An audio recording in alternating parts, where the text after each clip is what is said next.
I love my job, but man, I get busy. Fun day. Long day. Hello, friends. Does the button still work? Fantastico.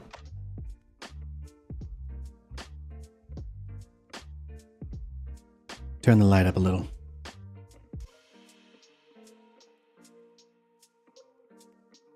What account is this? Oh, this is my real one.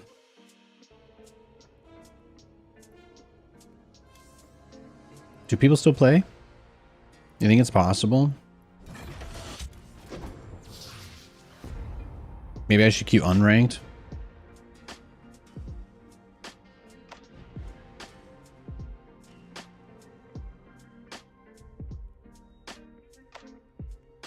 It'd be pretty dope to play some random fours though.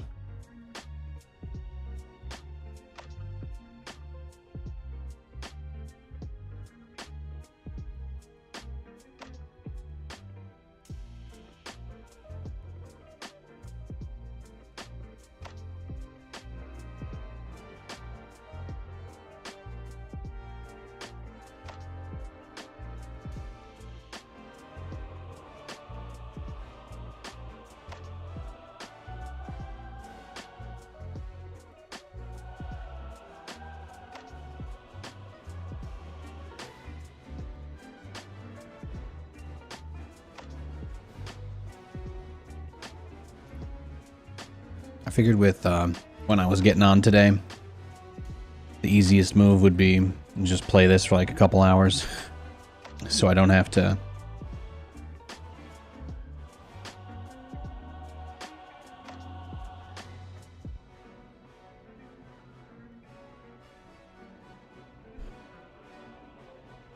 I wanted to play Power Wash Simulator, but I didn't think I'd be able to only play it for an hour, so or like, you know, 2. I'm like I kind of want to get into that. Maybe it won't be that good. I might be coping.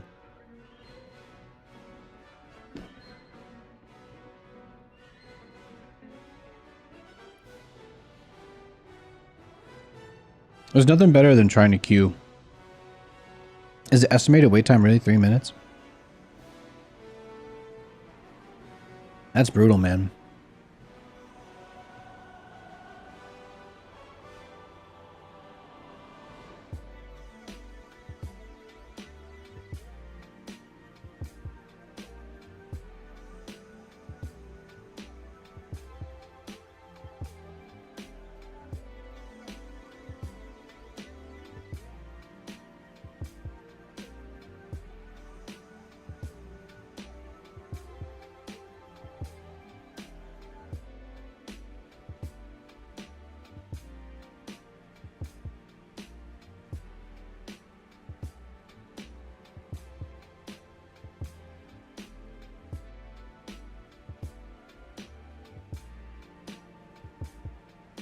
Oh yeah, that reminds me.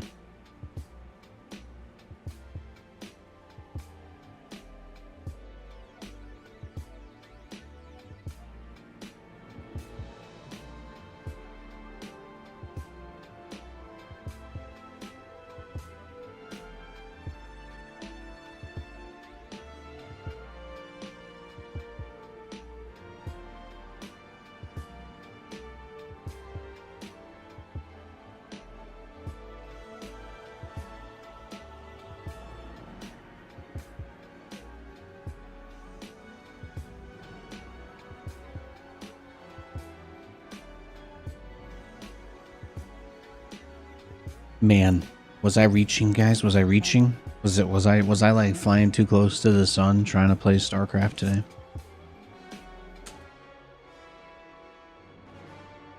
Do you think there's more people on 3v3? Do you think there's anybody on 3v3?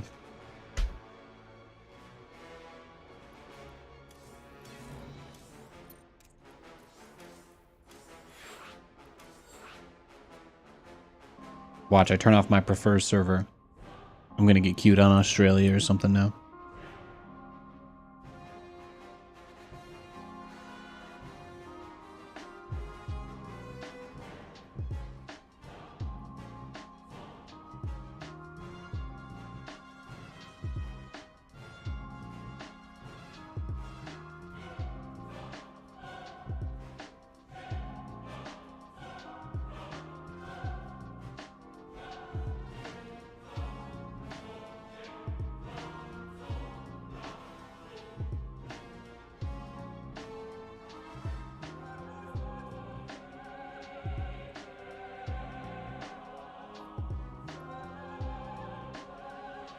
Happy sub day. Hope you're doing well, Nate. Bravo on the Jets win. My Falcons finally got a big dub as well. Dude, oh my God, you're a Falcons fan?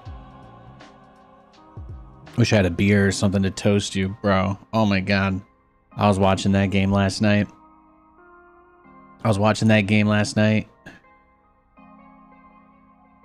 You're native Atlanta. Oh, hell yeah. Hell yeah.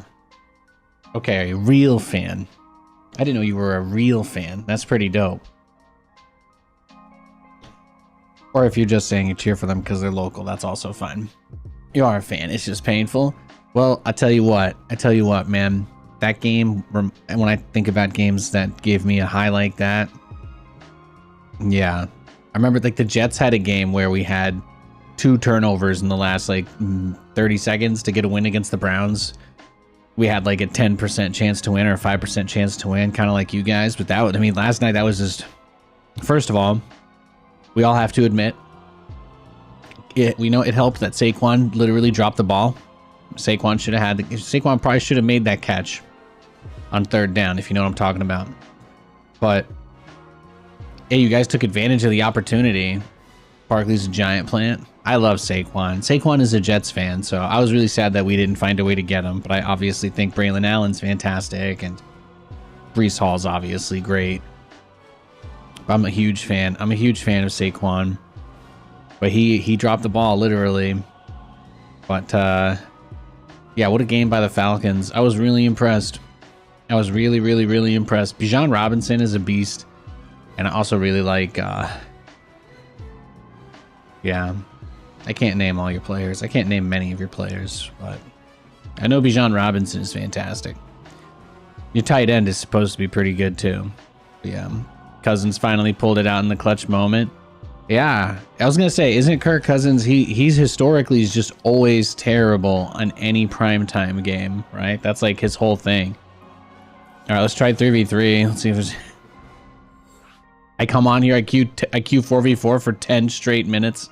I get nothing. You're killing me, Smalls.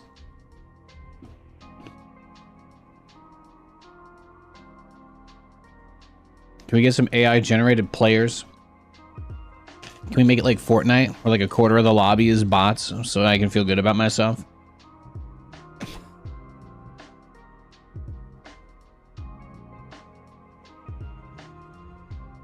Did you guys know there's a new Saw movie coming out in 10 days? I only found out this morning. Because they released a Fortnite update and somebody data mined that they're adding Jigsaw to Fortnite. It's everything I've ever fantasized about. What a great week, huh? Dead Rising Deluxe Remaster comes out on Thursday. Big Stormgate patch comes out on Thursday. And Capcom said they might give out subs to us for streaming the game on release day.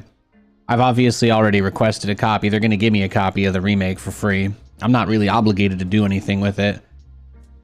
I did say I didn't technically promise. We're not required to promise, but I did strongly suggest I would probably make content around it. If you guys don't know my backstory with Dead Rising, I played the original. I couldn't actually get the real game. I only had a demo of it. But then on Steam, Dead Rising 2 was released on Steam. So I played Dead Rising 2. That was a great game. And then I played a little bit of Dead Rising 2 off the record. So yeah. Yeah, so I played a good amount of those games. I saw that like Dead Rising 3 and 4 kind of looked terrible, so I didn't touch those, but since they're doing their new engine, they're doing like a full RE engine upgrade of the original game that comes out on Thursday. So as far as getting into October, spoopy type games go, it's a good game. The whole entire concept is that like the mall's gonna get nuked in 3 days, so you just have to go and that's the whole game. It's like a Majora's Mask. Like you have a clock running the entire time, and there's only really a set number of things you can technically do. So until you get really good and figure everything out. So yeah, it's a pretty fun game.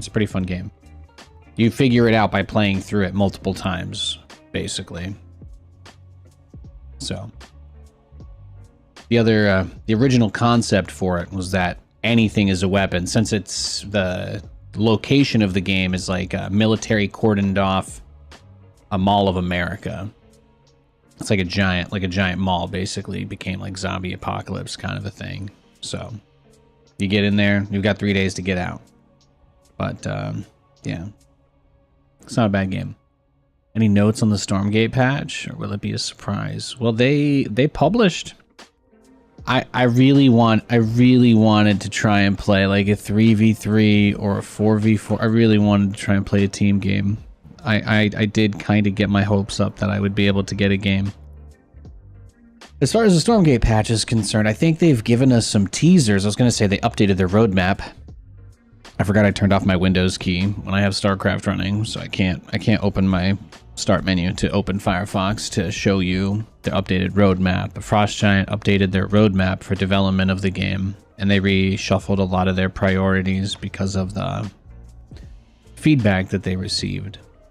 So according to them, hotkey modifier customization is going to be coming out on this patch as well. I don't know that it's fully customizable hotkeys like people are asking for, but I do think that it is some marked improvement, right? Probably don't need that up today, but it's supposedly some kind of marked improvement on it. So there's that. There's that. There we go. Yeah, so you know they've got the terrain. They said that the big terrain overhaul. They said environmental lighting upgrades was a big one. And they've got hotkey modifiers. I mean, a lot of people don't like how poor the hotkey system is in Stormgate, because it's a big barrier to entry to have. The game itself has some pretty like specific, I guess you could say, hotkeys, right? Every game I've ever played, all the abilities are on QWERTY, except Stormgate. You know, that's the quick build menu, which I guess if macro is the hardest thing to do in the game, maybe having it there is the best way to teach people to build stuff. I truly don't know, but as someone who's been playing RTS and like StarCraft, someone who's been playing StarCraft for 20 years, I'm not going to change how I use my input, and I'm not going to complain. First of all, I'm not going to complain about their input choice. Just give me the option to play with my old boomer setup now. Thank you. That's it. Just let me move my hotkeys around so it feels like I'm playing StarCraft. That's really that's all I'm asking for. So, hopefully on like a long enough time span they get there, but it's hard to say. It's hard to say. I don't want to play random 1v1 because then people are gonna like take it super serious, and it's gonna be all like try hard, you know. I just want to play some like maybe 4s, maybe 3s. If I have to play 2s, I'll play 2s. I'm gonna queue for 4s for like 5 more minutes. We have no risk of losing momentum until we at least get one game, so. Yeah. But that's it. No, it was a busy, had a busy day. Had a busy day at work today, and pretty tired. So I just want to dick around a little bit. If I could play some StarCraft without being forced to queue 1v1, I'd be really happy, but we'll see. I'm not going to play any 1v1s. I don't want to. 2v2 is faster queue. Yeah, I know, but 2v2 is even more try hard than 3v3 and 4v4, you know what I mean? I'm looking for a casual match, ideally. I'd like it to be as casual as possible. People take 2v2s pretty seriously. There's a couple people who like they're like their full-time job is just griefing 2v2 or just grinding it.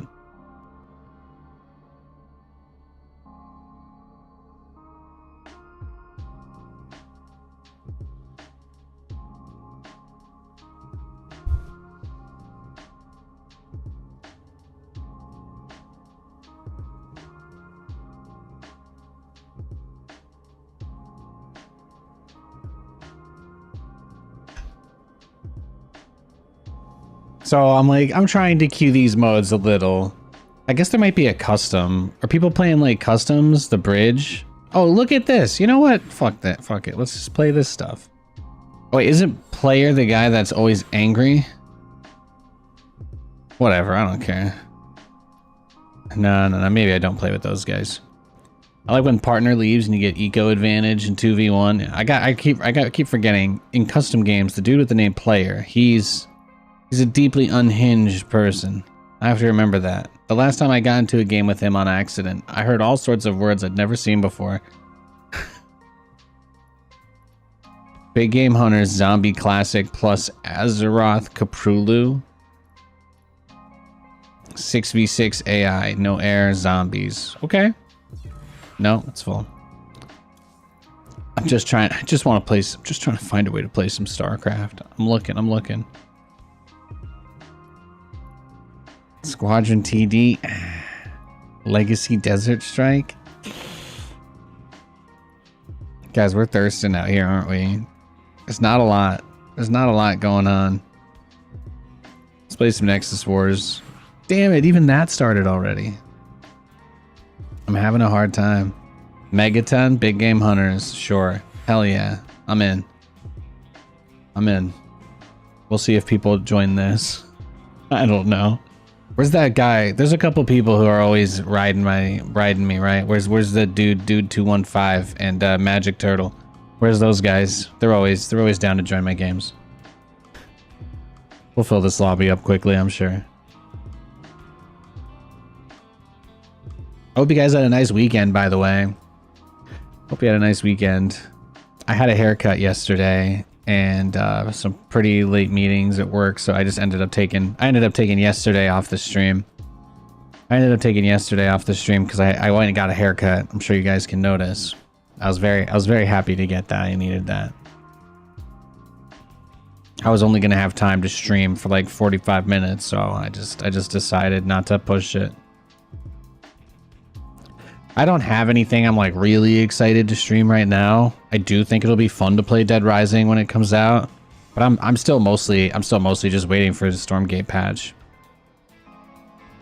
Even StarCraft, like, you know, it's impossible to find games unless you play 1v1. It's just brutal.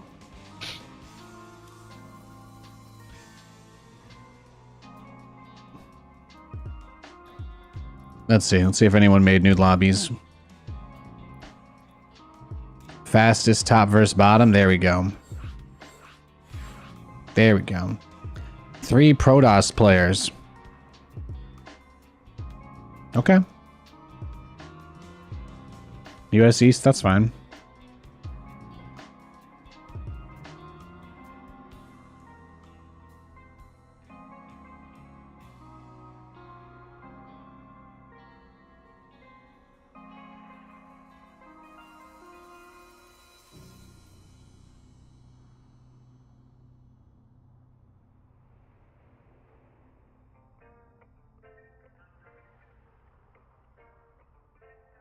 Marine Arena, toxic, but fun to mess with people. I don't think I've ever played Marine Arena.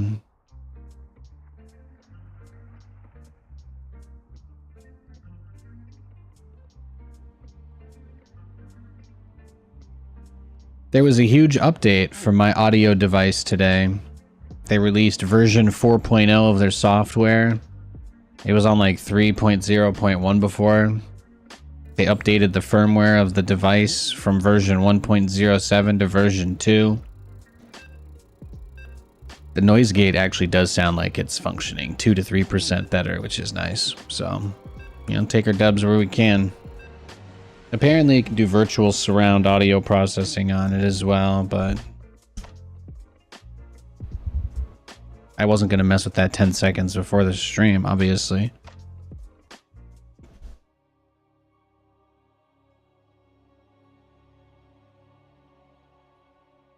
But yeah, the Stormgate update was supposed to come out today, technically. And then they were just like, yo, dog, we just need 2 more days. So I think most people are fine with that. What they've shown has looked promising. It's looked good. So we just gotta have faith, right? That's about it.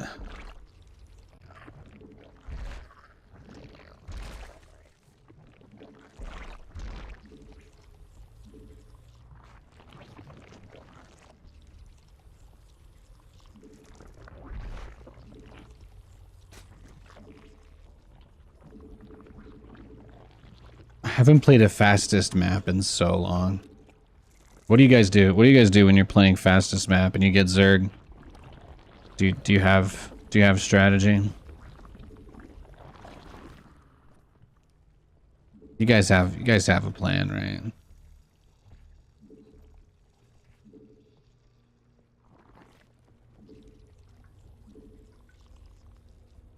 Oh my gosh. Are you kidding me? You really get resources this quickly in this? Are you kidding me? I guess I need to just I can't even make a queen. I just gotta go straight here. Okay, I obviously have no idea what I'm doing.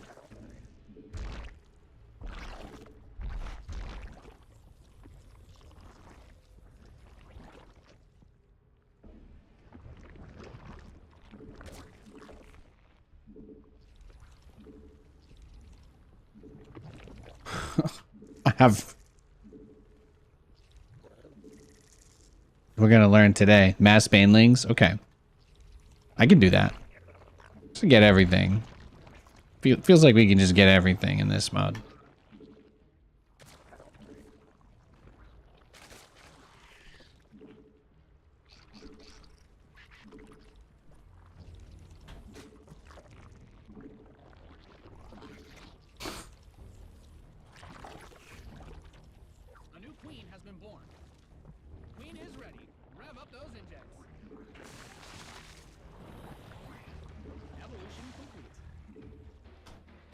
Uh-oh, there we go, there we go.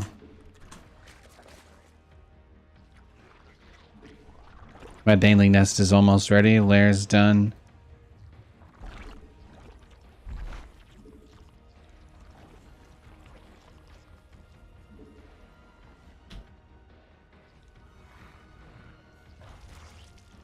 Get that Bane speed. Do you think I'm gonna get DT rushed? Do you think that's an option?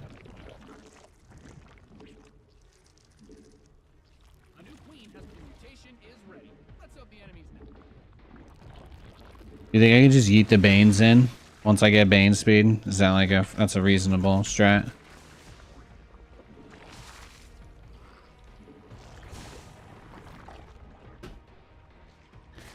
My middle mouse button on this one is not 100% functional, but we're close to being there.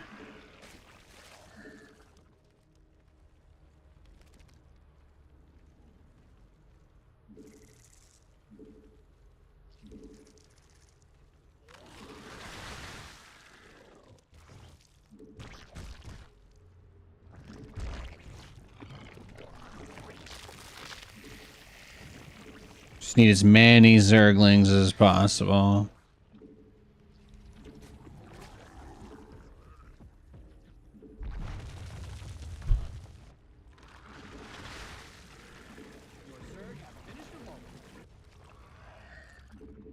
YOLO.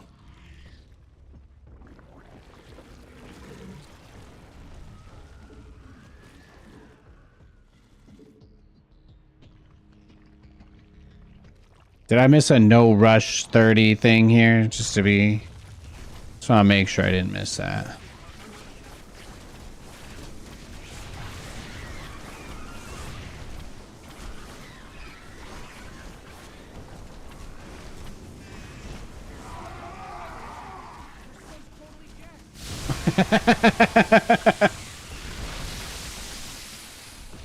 Yeah, that's the whole point. Thank you.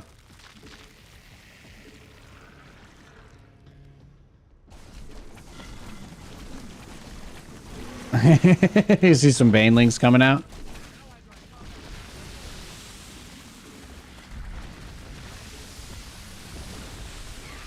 It's beautiful. It's beautiful. Oh gosh. Oh gosh.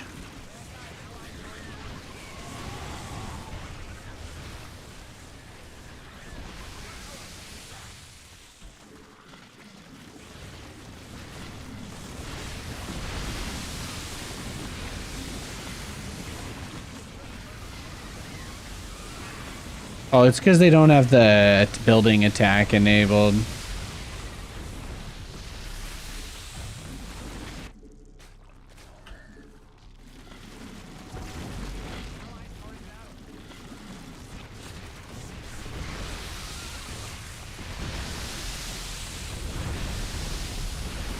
Beautiful, beautiful.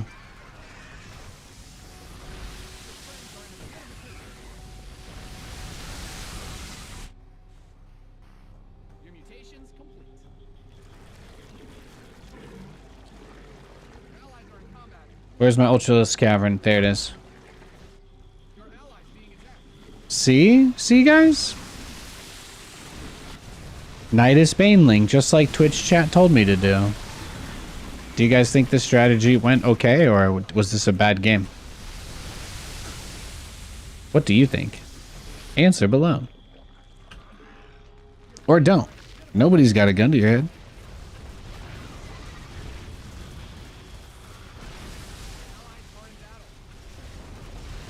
Beautiful.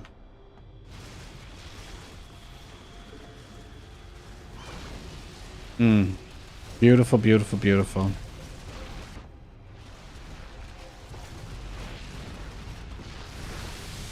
Broski is AFK. Oof.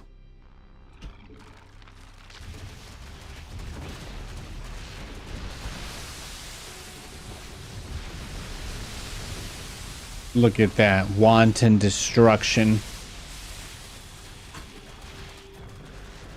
It's beautiful.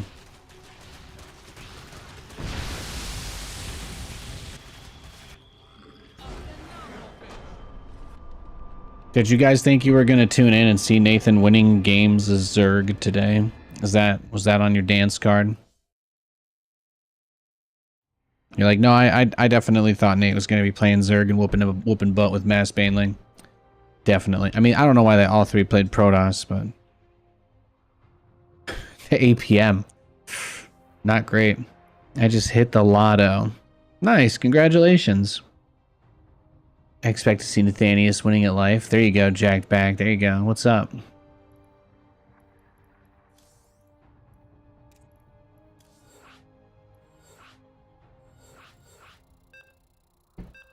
Let's go. Let's go.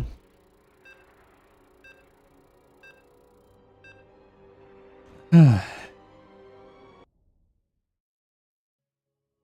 I'm feeling pretty good. Things are good. Food time after work time, doing the things. Nice.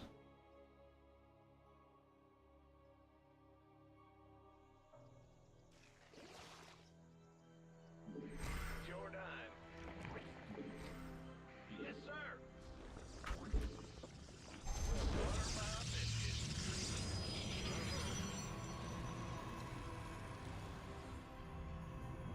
Go ahead. Yeah, whatever. Good luck, have fun, and say your prayers, varmints. Right. Yes. Will do.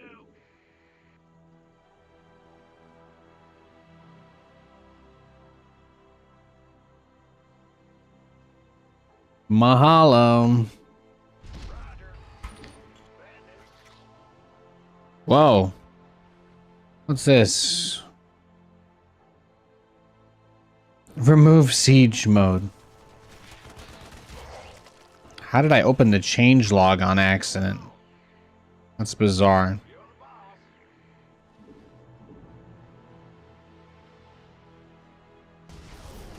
Very bizarre. I just want to win this game of Nexus Wars because it would be extremely validating for my ego. Everybody knows this is the only thing you need to be good at in this whole game. Nothing else matters. Nothing else matters except your direct strike and your Nexus Wars win rates. You can tell because mine is plus 21, minus 11. Not bad at all. 21 wins, 11 losses on this account. Pretty good record, if I say so myself.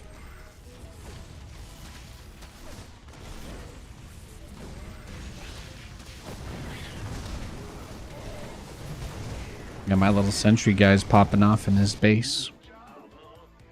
Think we'll be okay.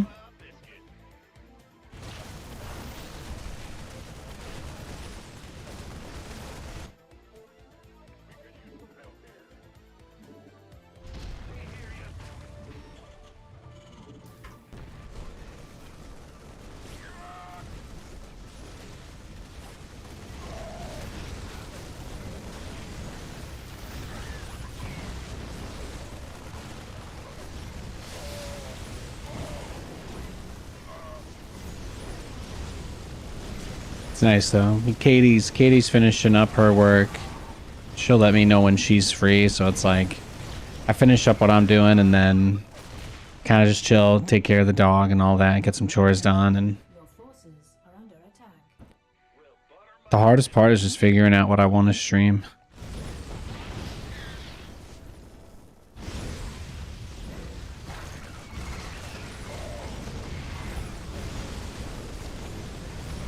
It's easier though when they're shorter like that. So you remember a buddy who lost a few thousand void rays from one Odin shot? Oh man, dude, that's what I'm talking about. That's what I'm talking. That's what that is like. It's living the dream, right?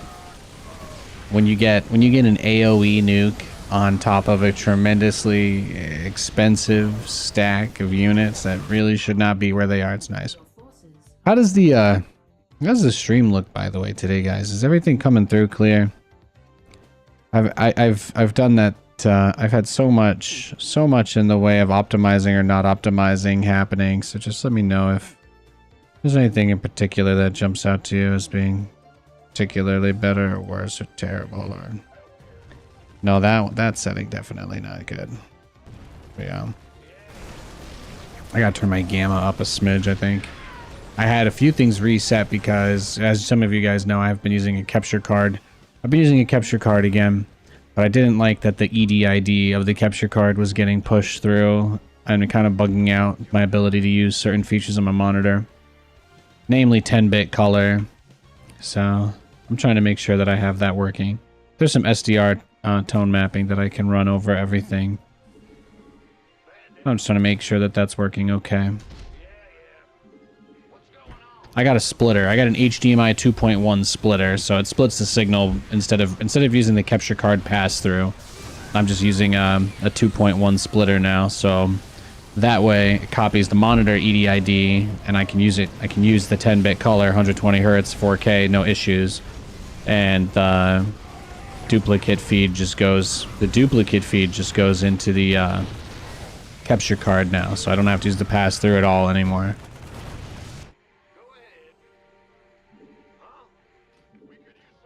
Don't have to use the capture card. I don't have to use the pass through. So it's been nicer. Seems like on Ubuntu there's no possibility to choose 1080 with HEVC, but it is understandable. Yeah, it's packaged into some Chromium players, so like you can use Chrome as a temporary workaround, but HEVC is licensed, which means I don't know if there's an open source workaround on Ubuntu or Linux for that. TBH. You're glowing like you drank way too much Mountain Dew. I don't drink Mountain Dew. My favorite soda is Coke Zero, and my second favorite soda is probably like Root Beer Zero or Sprite Zero. Katie's favorite. She's a big Sprite girl. But yeah, I like Coke and I like Root Beer quite a bit. Word up, amigos. Hey. You could offer me like a large sum of cash in exchange for me being like honest about the last time I had a Mountain Dew, and it wouldn't even work because I literally cannot remember. It definitely has been a long time. It's definitely been a minute. I need to get a Ben Pie. Yo, Crunt, good to see you. Yeah, I don't know if you can install Chrome on Ubuntu, but it may have some package thing built in. They have some their own thing. Most people who didn't have a compatible device for the HEVC were able to open it on Chrome. So.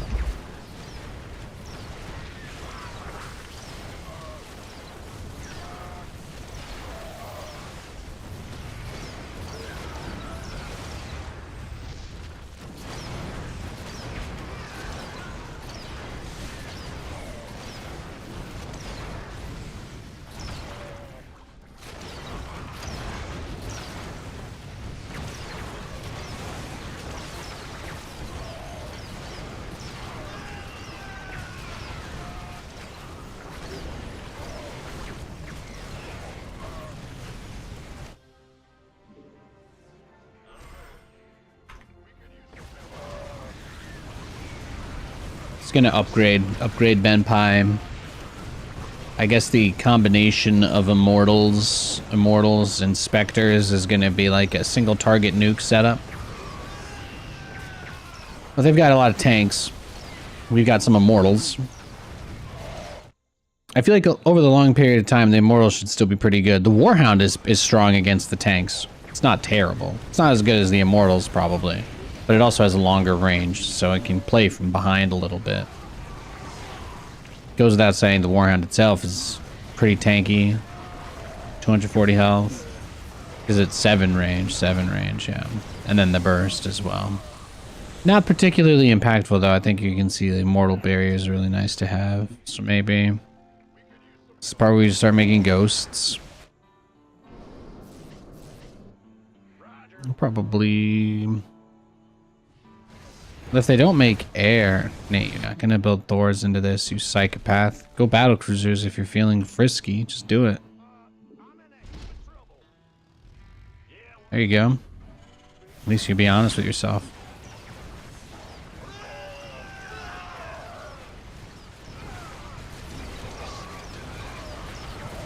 So yeah, just been a chill day. I got a BIOS and a firmware update for my audio device. And yeah, the splitter's working. Today's the first full day of using it. I set it up yesterday, so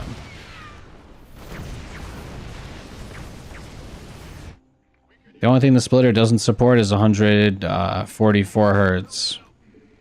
So, but I can do 4K 120 10-bit. Which is pretty great. Pretty fantastic, to be honest. So I really like that.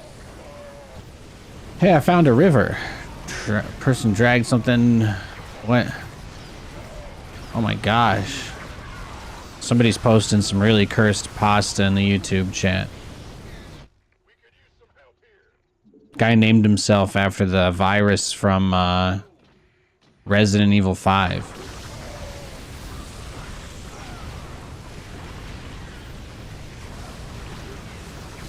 Sometimes I'm glad I don't read the full comments out. Yeah, well, you see, my Warhound traded itself for another one, I guess.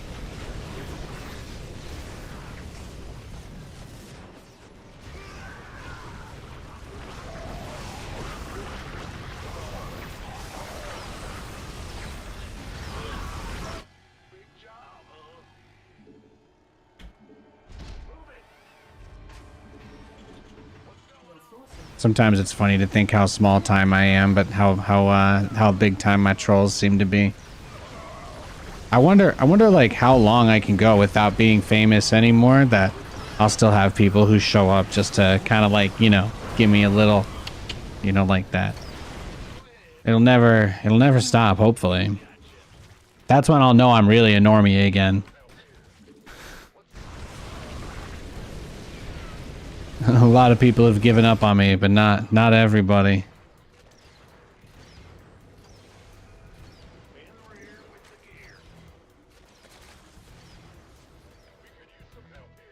I jest. In YouTube chats, you generally see more funny bots. Yeah, it looks like some sort of poetry. It's like meant to be some sort of some kind of shocking thing. I think the goal is to get me to read it out loud before I realize what I'm saying and then be like, oh my gosh, I shouldn't have said that. But it's not like anything super inappropriate. It's just like gore, basically. I don't know. I don't view that as like super inappropriate, but I guess most people do. Did you guys know there's a new Saw movie coming out in 10 days? There's a new Saw movie coming out in 10 days. Hi, it's me, Nathan Fabricant, the only person you know who's super fucking excited about that. Look at me. Look at me. I can't wait. I can't wait. Can't wait to see Tobin Bell again. Or Tobin Grace. Whatever his name is. Can't wait. I can't wait. I can't wait to play a game.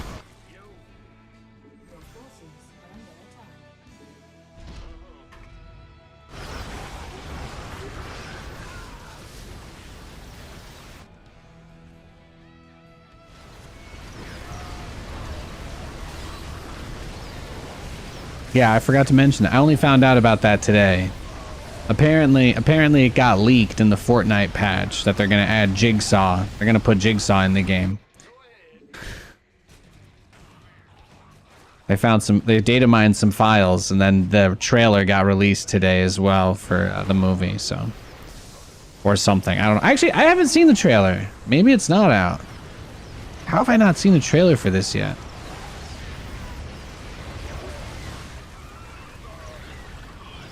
He's gonna casually drop Saw 11 out of nowhere. Kind of wild. I guess Saw 10 did really well, so they're probably like, just do it immediately. Think about it that way, then it's maybe a little bit less hard to believe. Yeah, I've got my cattle bruisers. They're coming out. You better get this party started. We'll upgrade the Ben Pie and then we'll get next one. Still here, Nate. Hey, Kybre. Good to see you, handsome. What are your prognosis? Is it going to keep the decent level? Well, I don't want to like talk in detail about a movie that people are going to be like, oh, if Nate talks about this, you know, I don't want to listen to this because it's like, you know, they're graphic movies. So I'm not going to get into it. The only like vague term that I could use is it was faithful. It was faithful to what people liked about the original movies. Everybody loves the old man. And he just like they couldn't get him into a bunch of the movies because they killed him off. So a lot of the most recent movie they made was a prequel, and it was really good because they picked a good time to do it where they could use that character. If they do something like that, then I think there's great opportunity. The actor's 81 years old, so you don't know how much more you're gonna get to see out of him. But as a big fan of the franchise, I just want to see Mr. Grace or whatever his name is. I always mix him up. It's like Topher, Grace, Bell. I just mix it up. I keep mixing him up with the Batman guy. With Eddie Brock's actor from Spider-Man 3. I don't know why. I don't know why those synapses are connected. I don't understand what compels me to think of those two things the exact same way. I really don't, but I do. I don't know why, but I feel that way anyway. So it's like, yeah. So that's my explanation without detail. I don't want to get into anything gross. I like the actor. I really, really like the guy that plays the old man who sets everything up, the game master. Most of the time when his camera presence is great, he's the main guy, and they typically find ways to make his stories really compelling. So, kind of like how technically they weren't the bad guys in the 10th movie. So you could argue that he was the good guy in the 10th movie. But I'll leave that there. Okay? Okay? I'm waxing poetic about Saw again. I have to stop. No, our base is cooked, man. They killed everything. It's all gone. Just gotta drop it like it's hot.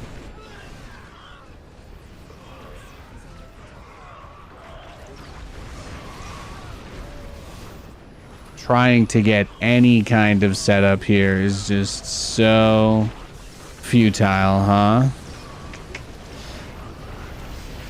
I mean, we dropped a bunch of cannons. We did. It's not even close. Not even close to enough. I was hoping my nuke could help us push back.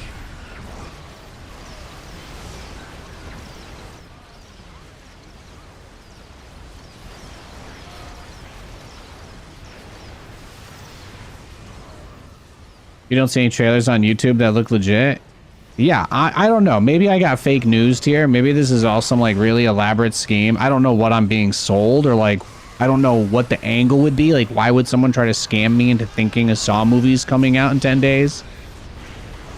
But you're right. There's not really anything out there at all about it. So I was just kind of surprised. So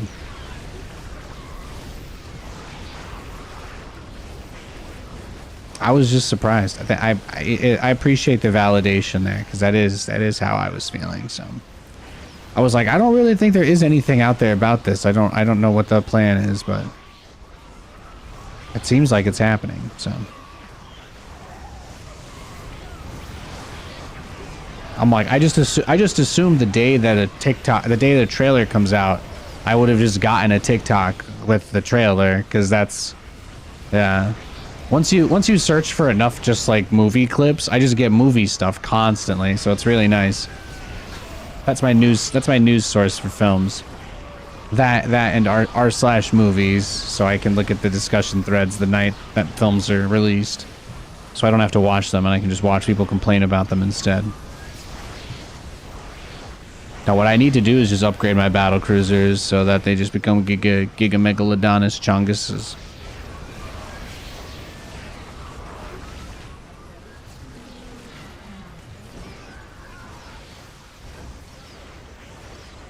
Yeah, positive thinking. There you go.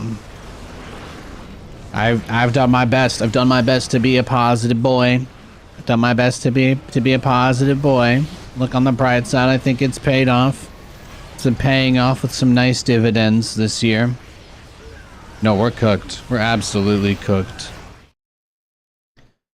Is anybody excited about Joker 2? Well, first of all, I heard it turned into a musical. Second of all, I don't know, man. I tried to watch the first one, and even as a cinephile lover of great acting, man, it really did just feel like someone tried to make depression porn. Like, even I got turned off, honestly. I just don't know.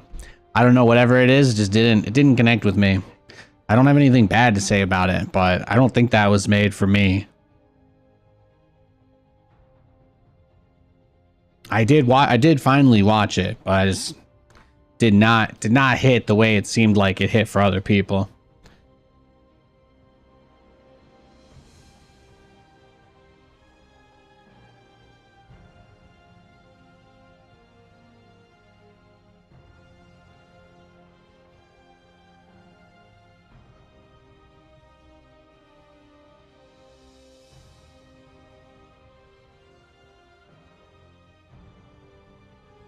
Yeah, exactly, Shlomo, exactly. It's a little too real. It's a little too real.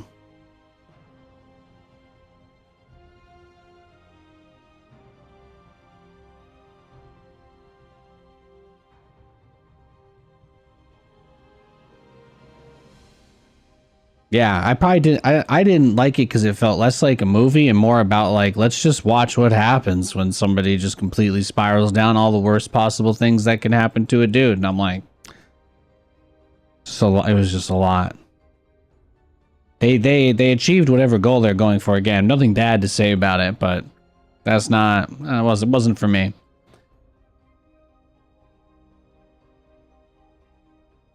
I didn't really feel any like flair or energy or life from the direction or the writing. It just felt like every opportunity to beat down as hard as possible on this character was exploited to the maximum amount, and it was incredibly awkward.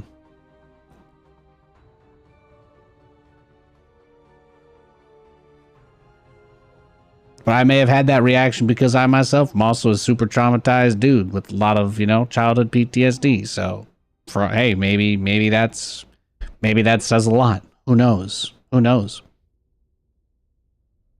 A lot of his movies are like that. That probably makes sense then, because I don't know if I've actually ever seen anything Joaquin Phoenix is in. I don't know if I've seen anything else that he's in. I'm gonna look it up while I queue for 45 minutes, try and get a team game. What is he in? He's in the original Gladiator? Okay, that makes sense. Yeah, he was the Emperor, right? Yeah.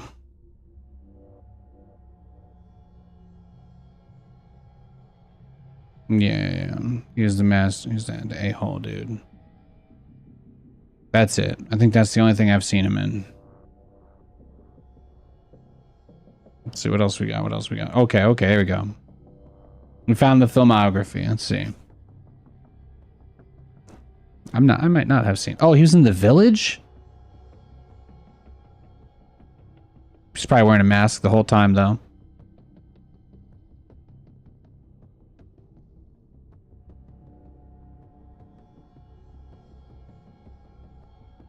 Yeah, I don't think I've seen anything else though. Yeah, I've seen the village and I've seen. He's in Signs? Okay, yeah, okay. I've seen Village and Signs and Joker then.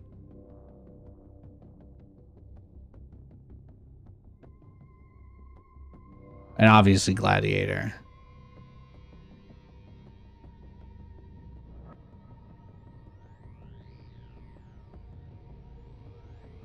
Yeah, I can see it. He's got a decent body of work. He's in a 2015 rom-com with Emma Stone.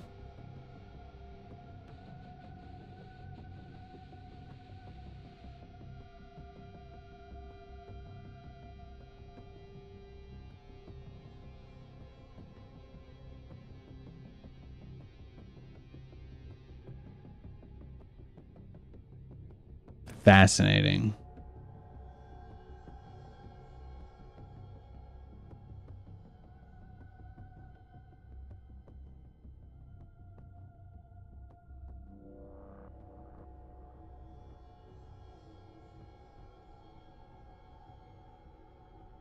Oh, the Jets play on Thursday again, so that'll be nice. Yeah, Signs. Was he the son in that? Who was that? Who are those two old disgruntled male actors that the only time you ever hear about them talking about anything is complaining things aren't the way they were 40 years ago? Was it Dennis Quaid and... was that him? Or is it the other one? The guy who dumped all of his money on his knockoff Yellowstone movie. The estimated wait is 5 minutes, and it's been 5.5 minutes. Do you guys think I can call Blizzard for a refund on my queue time?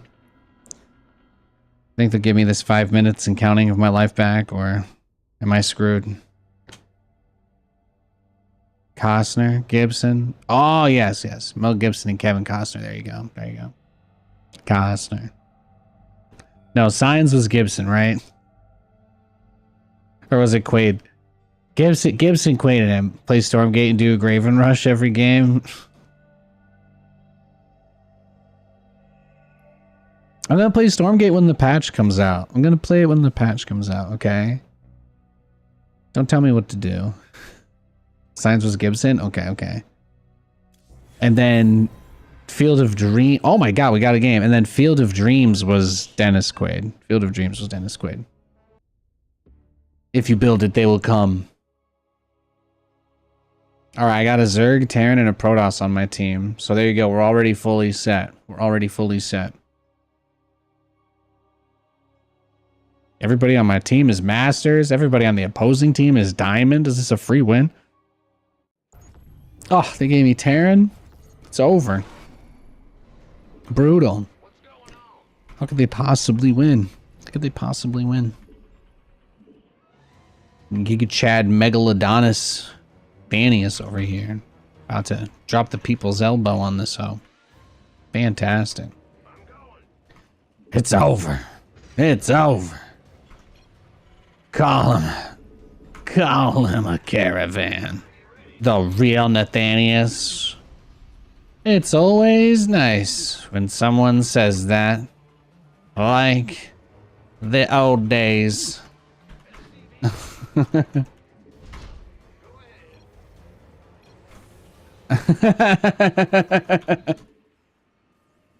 there we go.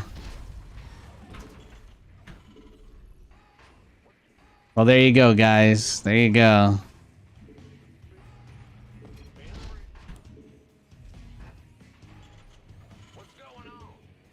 That's right. We're on Below Deck. Andy is gonna interview us after this game. Andy Cohen's waiting right outside with 2 martinis. Andy Cohen is waiting outside with 2 martinis, ladies and gentlemen. He's gonna break it down.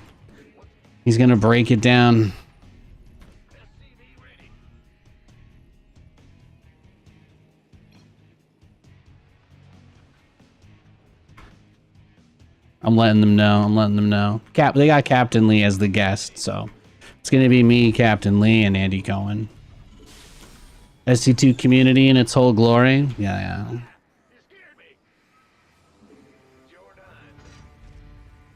Well, that's what happens when all the good people leave because of these guys, right? It's just kind of a natural progression.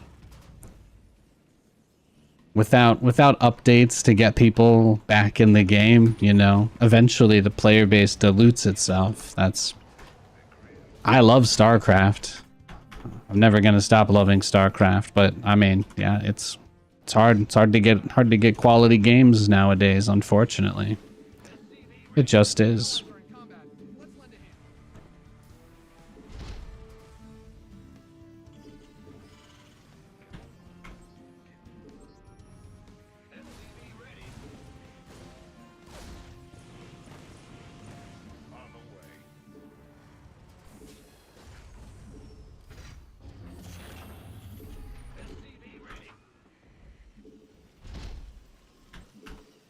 Thank you for the raid, Drofo Show.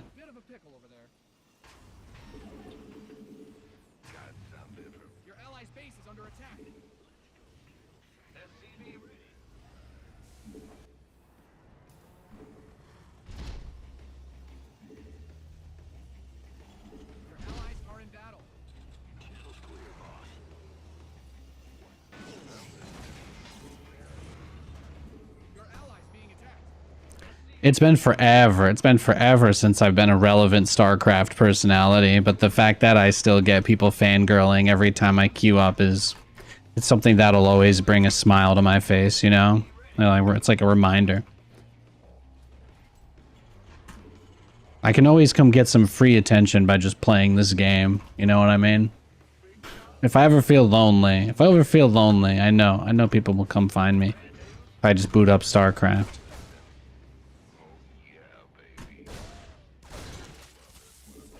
Boom.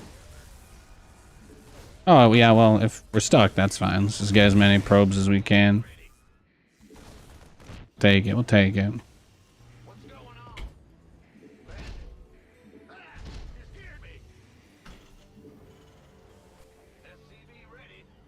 Hey, Gloves. Well, they said they needed 2 more days for the patch. They said they needed 2 more days for the patch to make sure that they could, just have it be polished, that's all. I think most people have kind of said that they wish Frost Giant had taken more time to even do their initial release. So I think based on that feedback specifically, they were kind of like, we know that you guys would rather the patch be a good one than be out sooner. So they moved it to Thursday. They just moved it 2 days, but no, I'm right there with you. I was like so excited to play Stormgate all day today.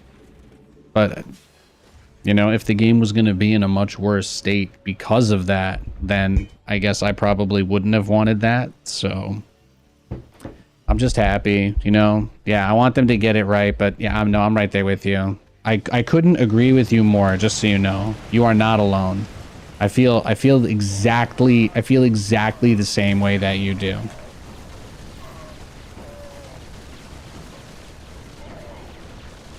Going mid. Nice, nice. Taking drag. I'm taking dragon. I'm taking dragon. Don't take my creeps. Don't take my creeps. Please don't take my cannon. Please don't take my cannon, minion. Yeah, right. They're getting it right. Yeah. I mean, if they blow it to the point where they've got like 200 people playing it for the next 2 or 3 months, then it's yeah. I don't want that to happen to them. I think the balance patch they're gonna do will be enough for a lot of the 1v1 whiners to be happy again. Myself especially. I think that's gonna be good. And then I also think that hopefully just their graphics changes are visible enough across the game to be more immersive. I think that's going to be a really big thing for people. That's what they want to see. And they want to see progress. They want to feel like it's going somewhere. There's nothing wrong with that. It's a pretty rational way to feel. I lost a battle cruiser, guys. I'm so sorry. I thought there were only like 3 cyclones there, but when I looked back, there were like 20 cyclones stuff. Sort the dogs out and all will be happier. Yeah, I don't think that's gonna be a problem for too much longer. I have a high degree of confidence the dog issue will be solved this patch. Your friends are in a bit of a pickle over there. I've got a high degree of confidence.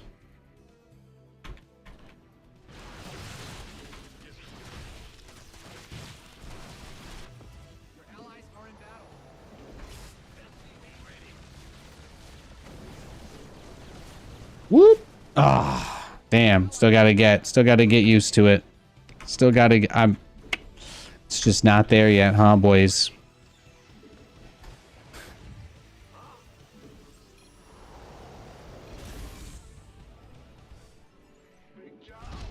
Look at him. He wants my attention. I'm so famous. Oh. That's a nice thing, right? All the StarCraft players, they just kind of live in this time capsule where they pretend their game is still popular, which means I'm still relevant, I guess. It's nice. All their best memories I'm a part of, so they'll never forget me. Yeah. I may not do anything these days, but I was a part of all their favorite events, so... I guess I just have to get shit on forever. It's okay, it's okay. I got to go see the world on their support, so you know, it's not the worst trade. It's not the worst trade. I'm just glad they supported StarCraft over the years so I could do all of those amazing things. Would have never happened without them supporting the game. I really appreciate it. Was I employed directly by Blizzard? Legally, I was a full-time employee of them for one BlizzCon when California passed the contractors' worker rights. They, yeah. We all got forced to sign on as the full-time employees with no benefits for 1 week so that they wouldn't have to follow contractor laws for our hours and breaks and salary. So, good times. You know, as somebody who obviously hates StarCraft, I only did that, of course, because, you know, directly benefited me. But had absolutely nothing to do with wanting to be a part of the biggest event of the year for something that meant everything to me. That was entirely selfishly motivated, I promise.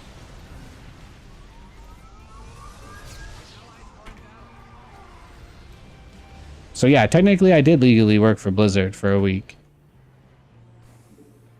The IRS knows.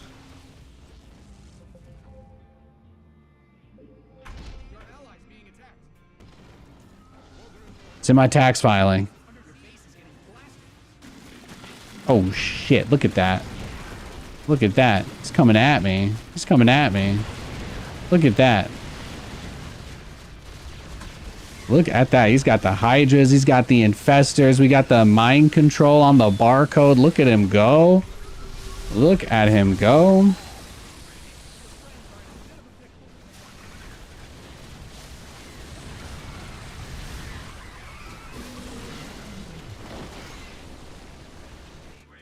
He's crazy.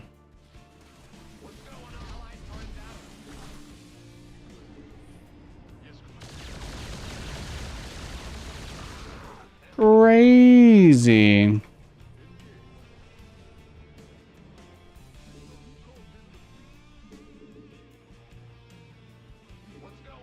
The nice thing is I did save. I do have a lot of workers, so.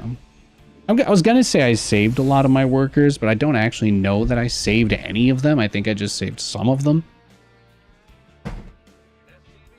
I think we just saved like a handful. We saved a handful of them. Now, most of it's contract work though, you know.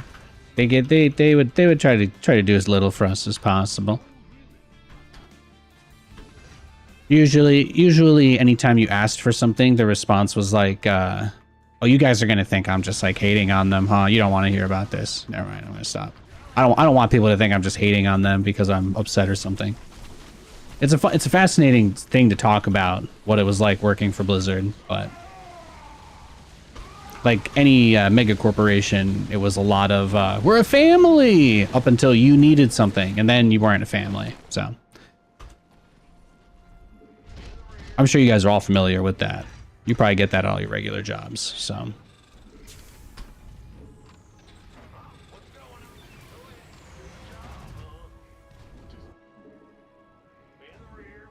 You've mined out some of your minerals. Your allies being attacked. Your allies' base is under attack. Your allies' base allies are in battle.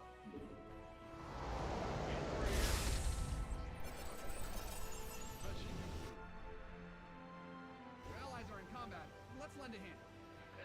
Your ally needs Man, I've tried to clean this out so many times. This mouse wheel, the mouse wheel is the button on the mouse wheel. I just got to open it up. There must just be like a wad of dog hair or something that rolled up inside there, because when I clean it out or oil it or grease it, it runs perfectly fine. But if I just give it time, something there is just settling into place. Your allies are in battle. It's probably a golden retriever hair. That's always what it is, by the way. The answer is always golden retriever hair.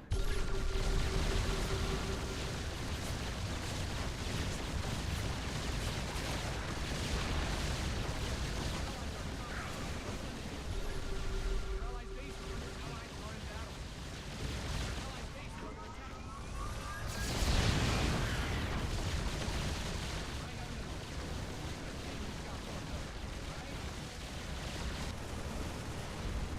Look at that.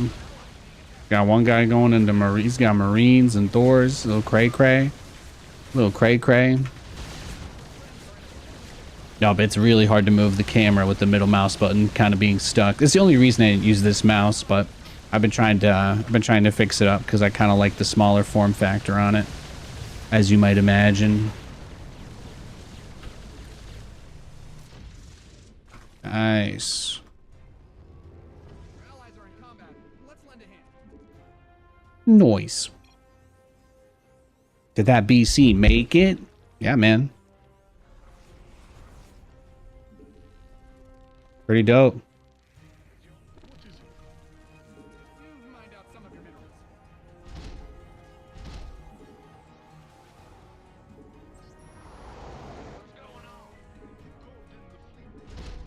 Your friends are in a bit of a pickle over there.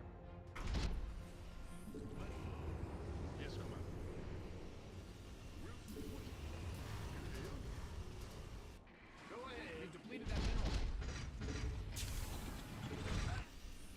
Your allies being attacked.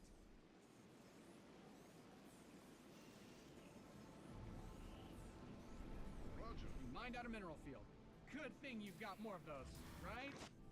Who called in the fleet?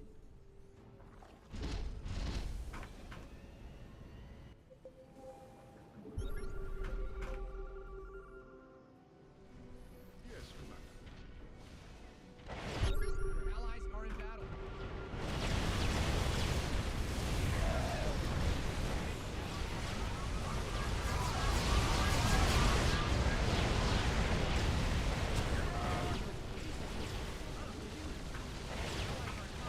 Yeah, I think we're fine. Yeah, rack them up, baby. Your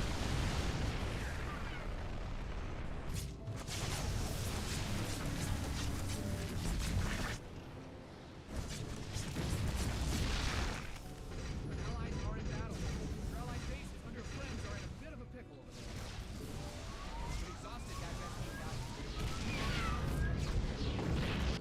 Bad news. You're the boss. Your allies being attacked. Mined out a mineral field. Good thing you've got more of those,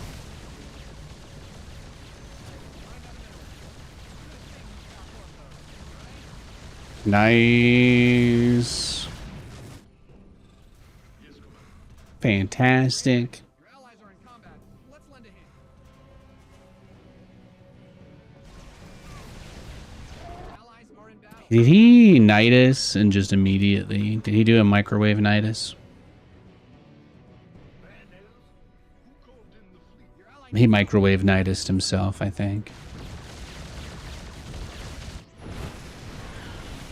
Patching you. Yes, Commander. your allies Aw, the guy with the loud mouth left first. That's funny.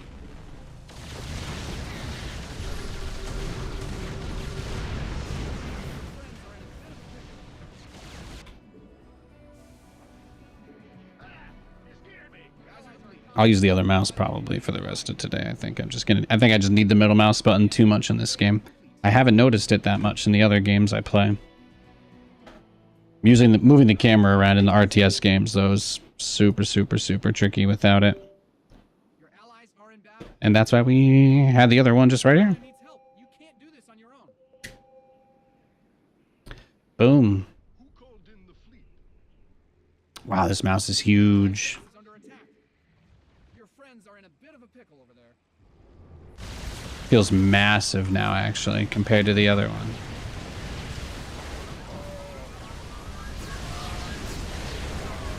Hi, haircut boy. Hey, Katie. Am I doing any upcoming casting? No, I don't have anything. I don't have anything booked right now.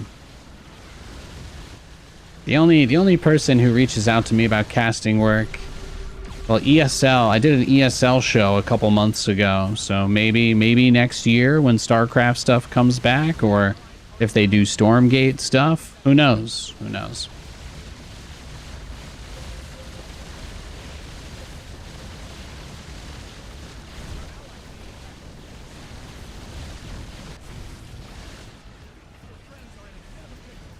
I got a day job, so I just come on here to have fun now.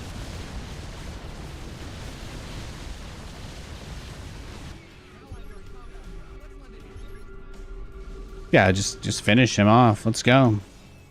Drive in the knife. There it is. There it is. Boom, boom. Look at that. Just like old times.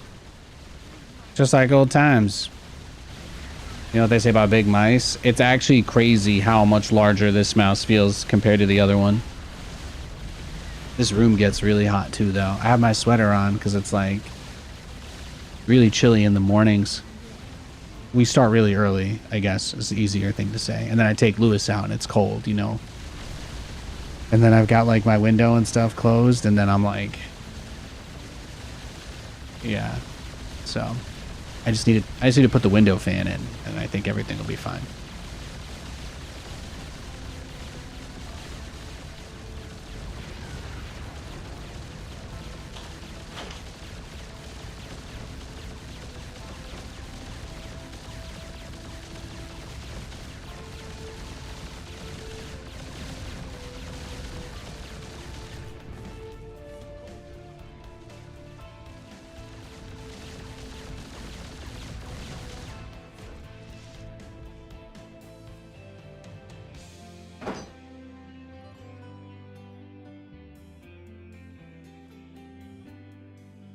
All right, we're good.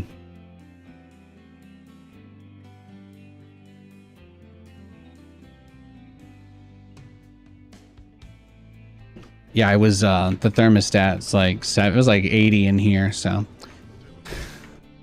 It's, what is the temperature outside right now? Yeah, it's 65. Right now, it's 65, and that's the high of the day, so. I just need to have the fan blow air inside, and then everything's okay. Then everything's okay. Can 4 mines kill Thor? Of course it can. There you go. Beautiful. Beautiful. There you go, guys. Back to winning. Back to getting the dubs. It's getting chilly out here in the PNW. It seems it is, huh? It seems to be that way.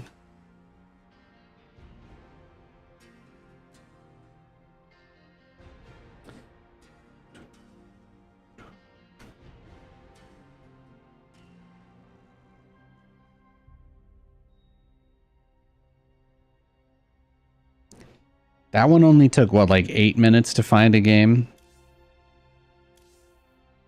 I think we'll get the same crazy guy. It says the estimated... Oh, the estimated wait isn't 5 minutes anymore, though. It's 4 minutes now, so... Yeah, no, it's crazy. It's crazy how much different this mouse feels. And I don't know if I like the bigger size of it or not, really. But at least while the middle mouse button is still kind of stuck on this, I'm going to have to open it up, but... I'm trying really hard to find a way to fix it without opening it up, because I just really don't want to do that. It's going to require taking the skates off of the mouse, and then once I take the skates off, they're not going to go back on perfectly flat like they originally were, which means I have to get new skates, or you would use without. So it just adds a whole nother step of convolution. I don't want to buy new skates for this mouse. I really don't. So I really don't want to order something and then wait and pay money and just so that I can clean the inside of it. You know what I mean? But here I am. That's why I haven't been using that mouse. Although I did get it much better than it used to be, so I'll just find a way to like drain the battery down to 0% and then just dunk the whole thing in isopropyl alcohol, right?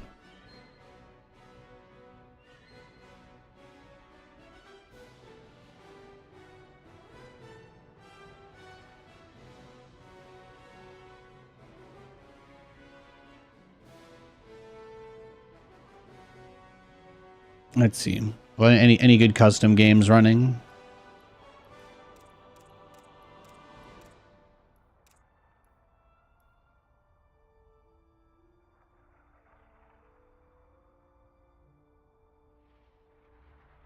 Come on. Wow, somebody's being polite and inviting in their game title? That's crazy. Makes me want to play. Maybe, right? Maybe. Let's see what the weekly brawl is. We'll just see how it is. The 4v4 queues are terrible, though. It's so hard to find a game. It's so hard to find a game if you don't play customs. That's tough.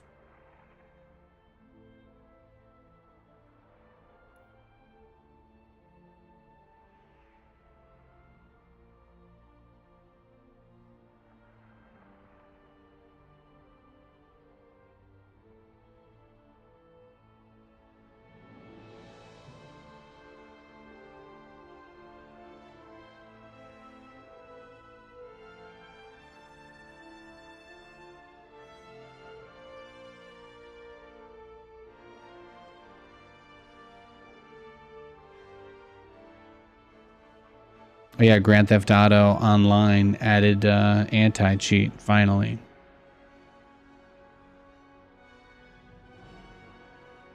I have absolutely no idea if that's going to help or not. They need to put that on Red Dead. We literally can't play Red Dead because of cheaters. It's that bad. It's impossible to load into a game without getting like instantly teleported into the sky or blown up.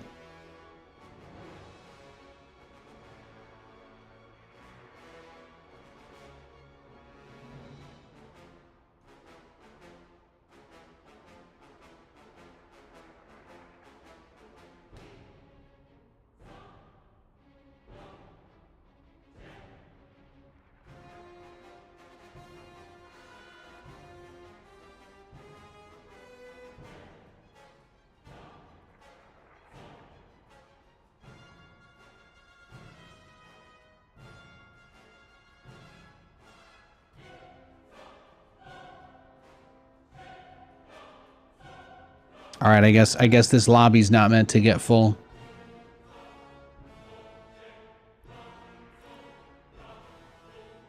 It's so hard, right? This game needs some love from Blizzard, man.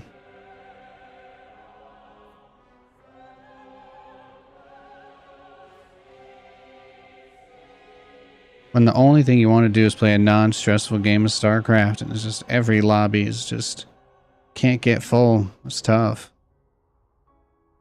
Maybe the other guy's lobby. Maybe. Let's see.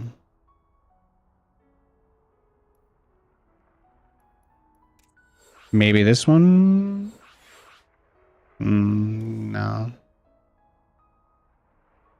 Looks like a lot of these games are like 2 or 3 people kind of making a lobby and then hoping that randos fill it. Maybe that's why people don't join, because they think they're going to get stomped. This one's at 5 of 6. Okay, can't join that one.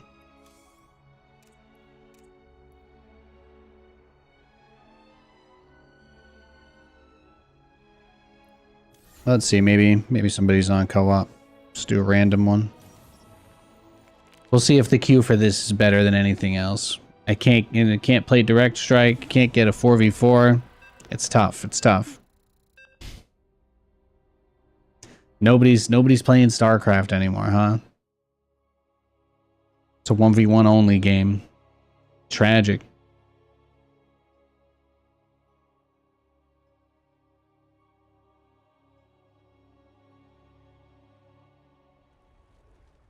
Quest for glory begins. There we go. Who's our teammate? Tahaka? Beautiful. Beautiful. Glad to see you two could make it. Been fighting these void thrashers for a couple of days now. Lost a lot of good men. My base won't hold out much longer. I need you to take out those void thrashers. DS always have players. Yeah, I know. It just when I tried to play, there was nobody, right? It's just bad luck for me, that's all. I'm sure everybody else always joins full lobbies. I know. That was I actually used AI to generate a fake image of me sitting in a lobby for 10 minutes. What you saw earlier was propaganda designed to make you think nobody's playing Direct Strike. The guy in chat is correct. The whole entire thing was just a huge psyop. I actually joined and left 7 full lobbies, but the AI just cut everything out and made it look like I joined 2 empty games. It's hard work. It's hard work. Hard work, peddling whatever it is. You got the next line in the script for me? Try EU server, ton of players there. Thank you. I'll pass.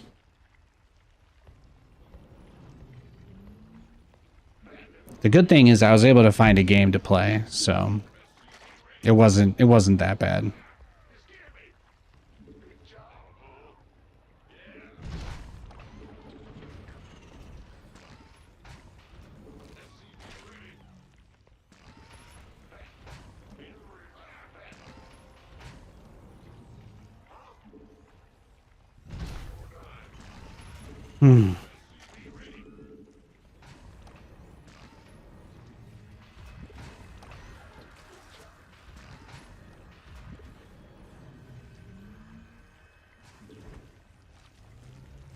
Yeah, I think we just make a few overlords and then factory will be done. We'll get the armory as soon as that's ready and Oracle Void Ray Carrier. So we'll just go mass Diamondbacks, I think. We'll just go mass infested Diamondback and that should be enough to solve all of our problems. Your friends are in a bit of a pickle over there.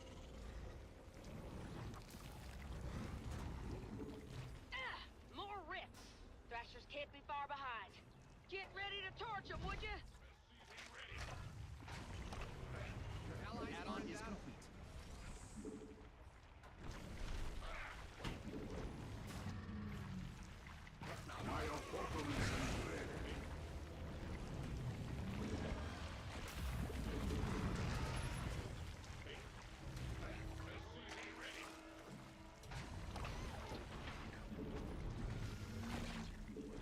Allies are in combat. Let's lend a hand.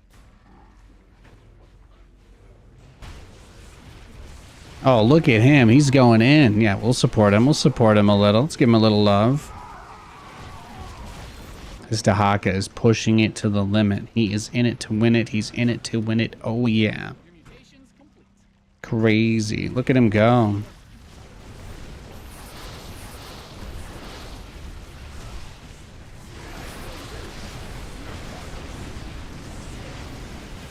I got you, bro. There's your objective, commanders. Show those thrashers who's boss.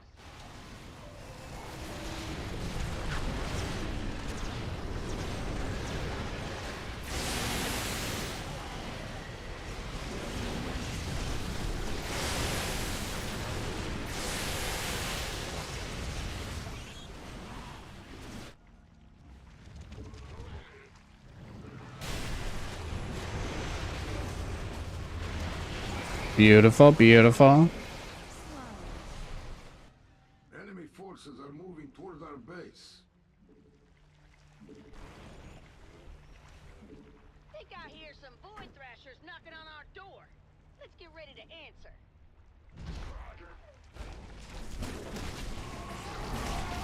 Oh, I got you, boo. Don't worry. Don't worry. I'm ready to push. We'll get the next one. We'll get the next one right here, baby. Easy money.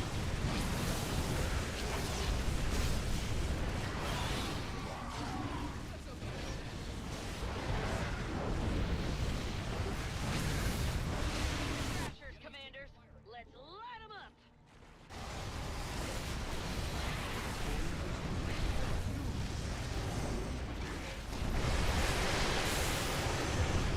Yeah, I think I'm attacking all three, yeah, objectives at once. Beautiful, beautiful. We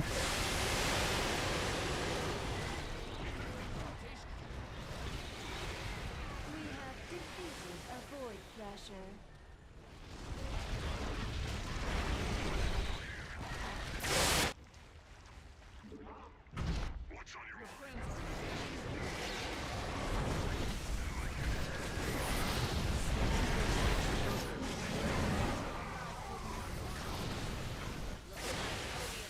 Sent a damn archangel after us.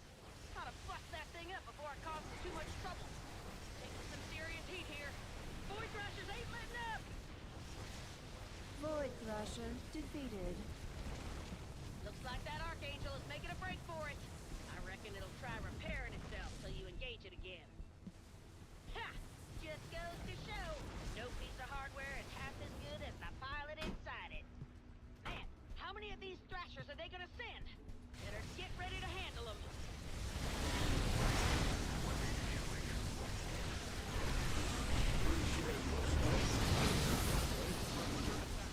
We have an enemy attack inbound.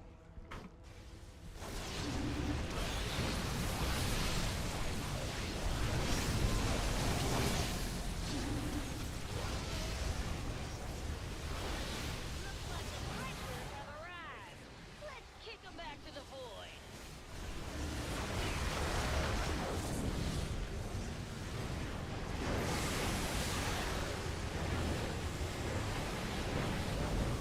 There are 3 Thrashers left. Time to drop that down to 0.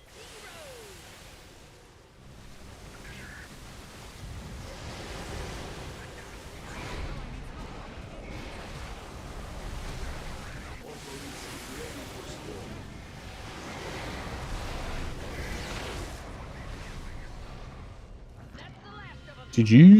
Thrashers gone, my boys can handle the rest. Thank you kindly. That always feels nice. Put this replay up on the wall. Only needing to find one other person to play, I think, definitely helps.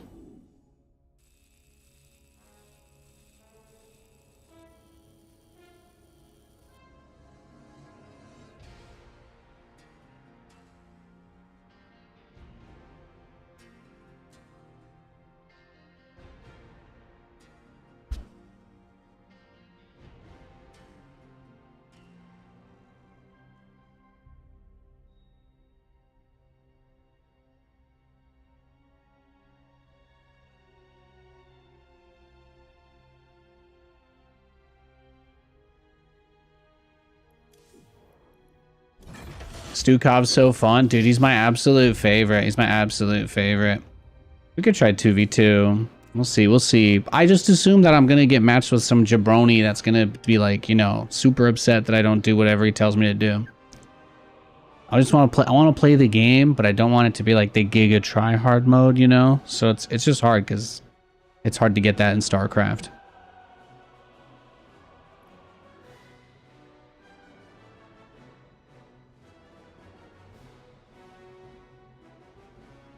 It's hard to find the 30 plus queues sometimes.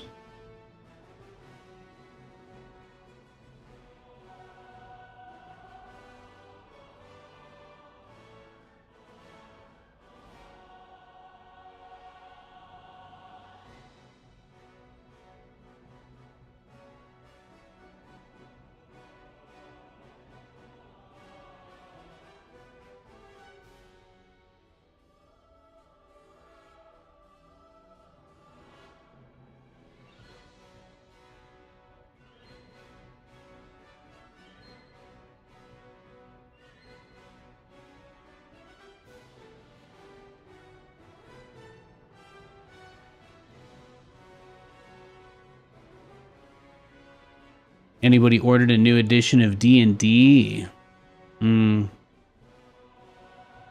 They recently updated Baldur's Gate 3 so that they have like a built-in mod system, and it's a lot easier to set up mods in Baldur's Gate 3. So we started playing that again. We started another new run.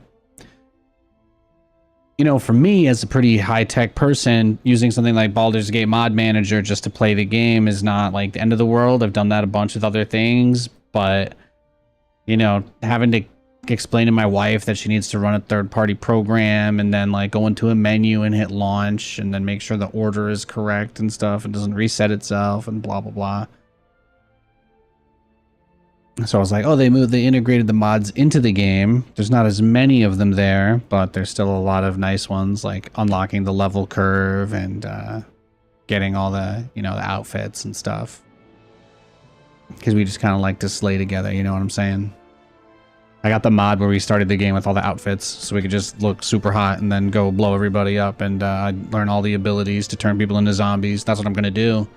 I just do a necromancer every run because it's very fun. It's very fun to do that. It's very fun to get into a bar fight and then, you know, once the first 2 guys are down, you just raise them up as zombies, and then all of a sudden there's 20 zombies. That's how I like to play. Yeah.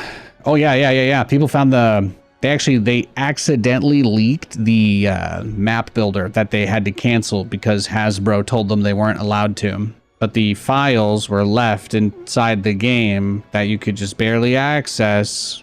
And now, yeah, people are going to be able to do full campaigns.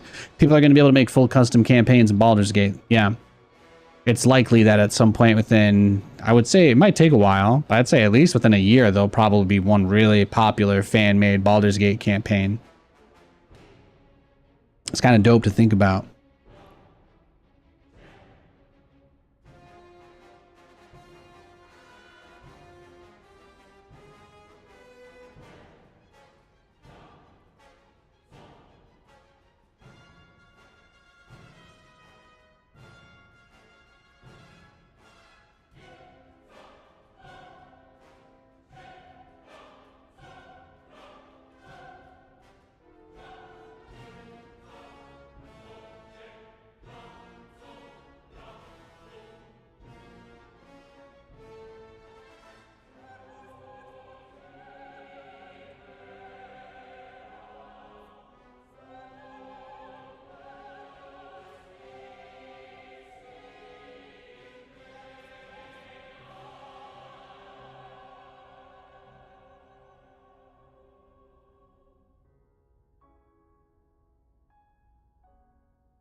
Mods can allow a game to live for dozens of years, like Skyrim. Exactly.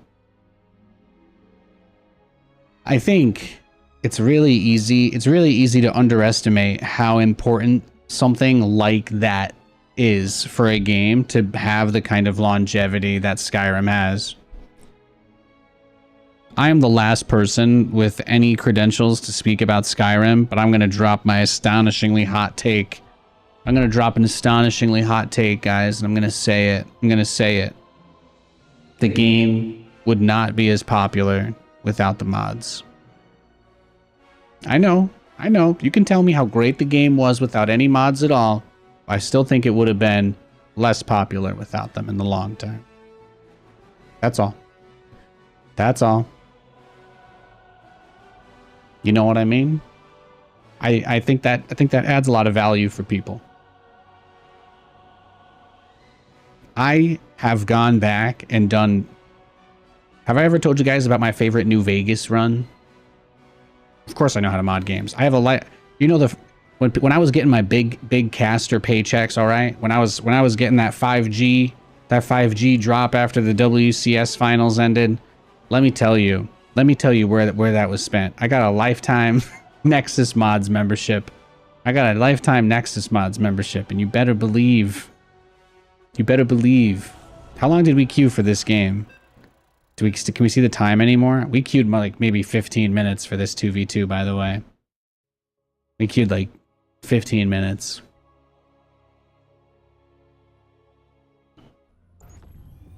I think StarCraft 2 would probably have lasted longer if they didn't get rid of the mods people put in for things like the audio and stuff.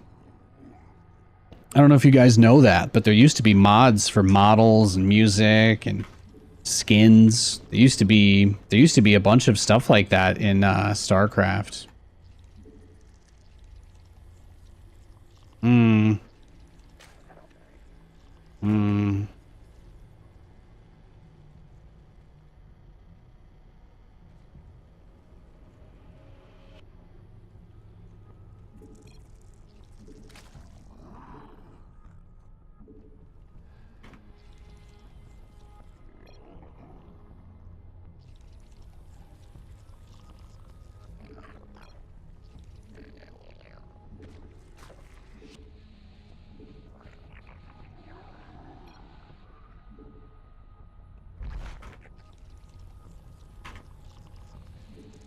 Not with Zerg, though.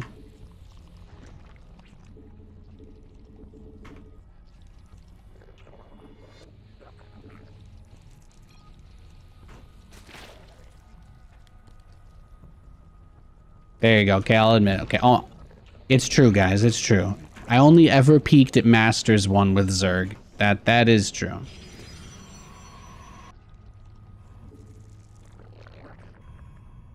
I might as well send 3 over there to help. We could be both getting rushed, I guess. He's not hitting me too, is he? No. Okay.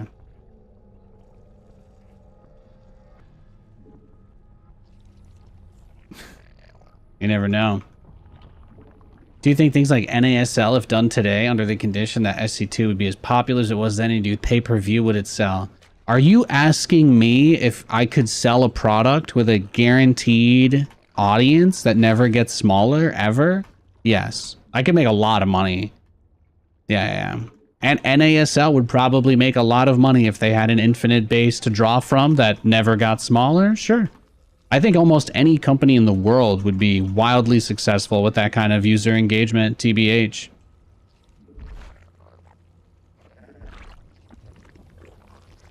Your allies are in battle.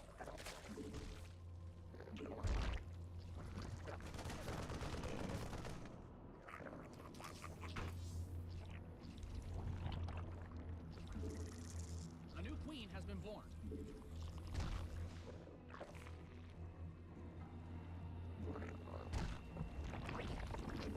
Queen is ready. Rev up those engines.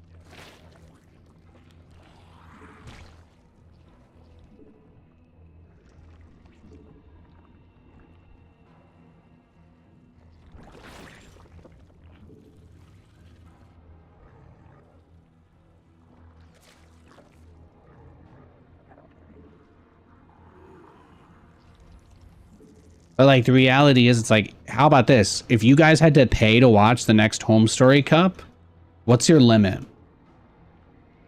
What if the next Home Story Cup was pay-per-view? What's the number that you'd be like, oh, fuck that, right? That's the real question.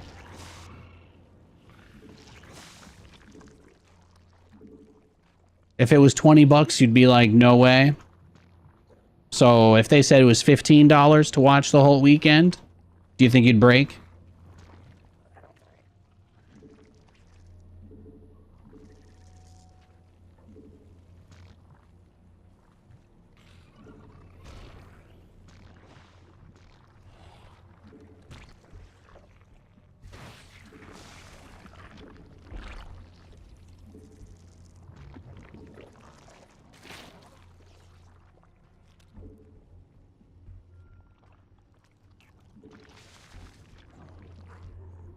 Your friends are in a bit of a pickle over there.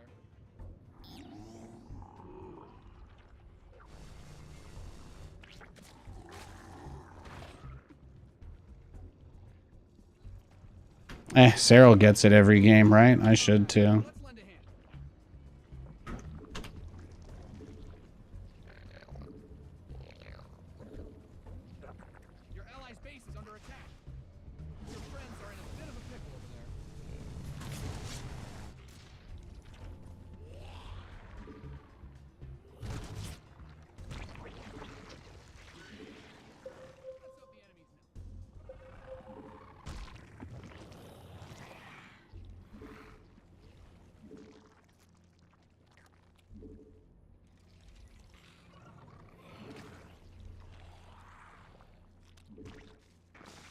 Evolution complete.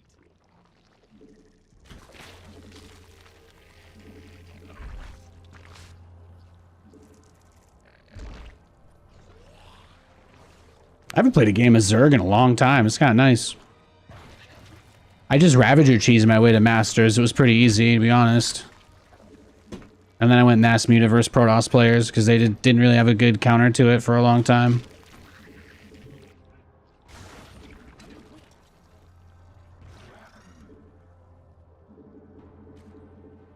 Queen is ready. Rev up those injects.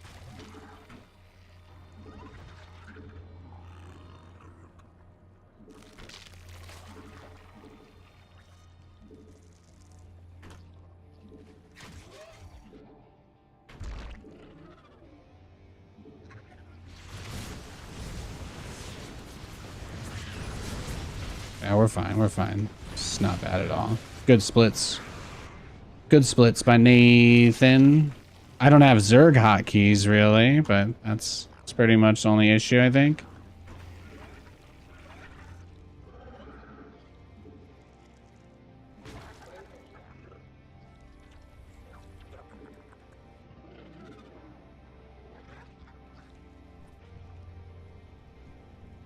The enemy's taking fire on your forces.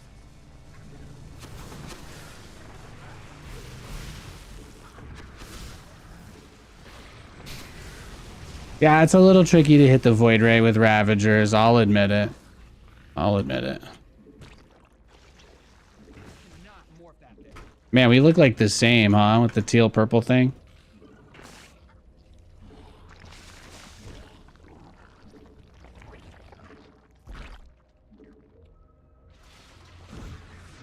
Your allies are in battle. Your allies are in combat. Let's lend a hand. Oh, there you go. Mass Phoenix. Uh-oh. Uh-oh. Uh-oh. That's unfortunate. That's unfortunate for sure. You simply can't do that.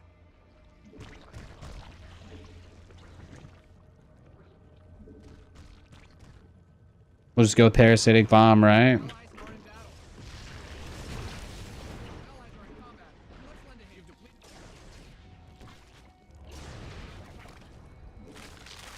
Why did you kill my Corruptor? I have no idea what this guy is smoking.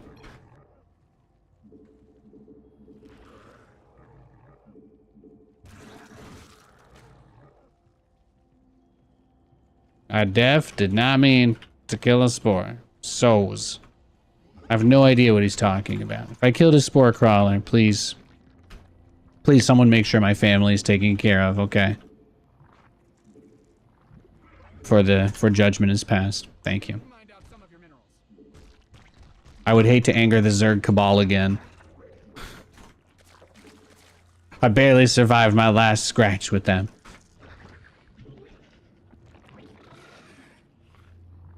Your allies being attacked.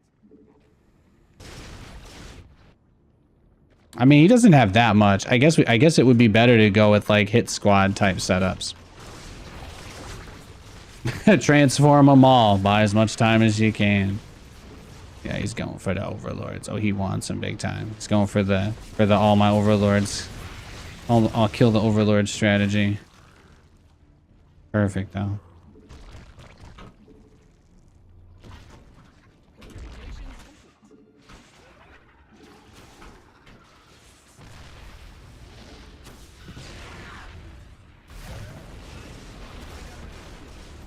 Thing you've got more of those, right? Okay, we get some Vipers out. We get some Vipers out. It's gonna be okay. It's gonna be okay. It's probably not gonna be okay, but that's okay.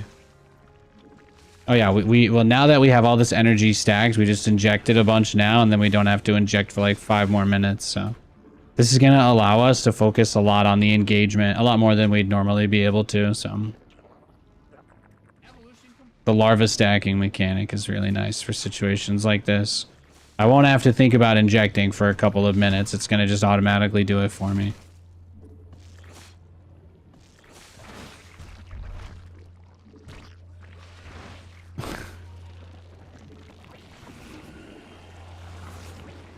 I don't need validation from you, bro. This killing is for under federal or state legal jurisdiction. I have no idea. I have no idea. This is the problem with playing StarCraft, though, right? Everybody's such a sweaty tryhard, man. You know, it's not like my teammates really accomplished much of anything, but for some weird reason, there's got to be this tension between us now because he wanted to know how good I was at the game, and he doesn't feel like my performance lines up with his expectations. So his expectations feel unmatched, and because of that, he gets an increased sense of frustration. Because, you know, he obviously wants, he wants what he wants. There's nothing surprising about that.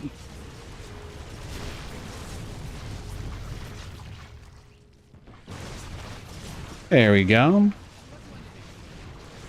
Hit him with some parabombs. Easy peasy.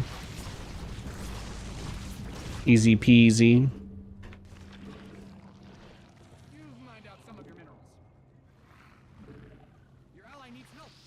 Yeah, I never get teammates this weird in other games, though. This just comes with the territory, I guess.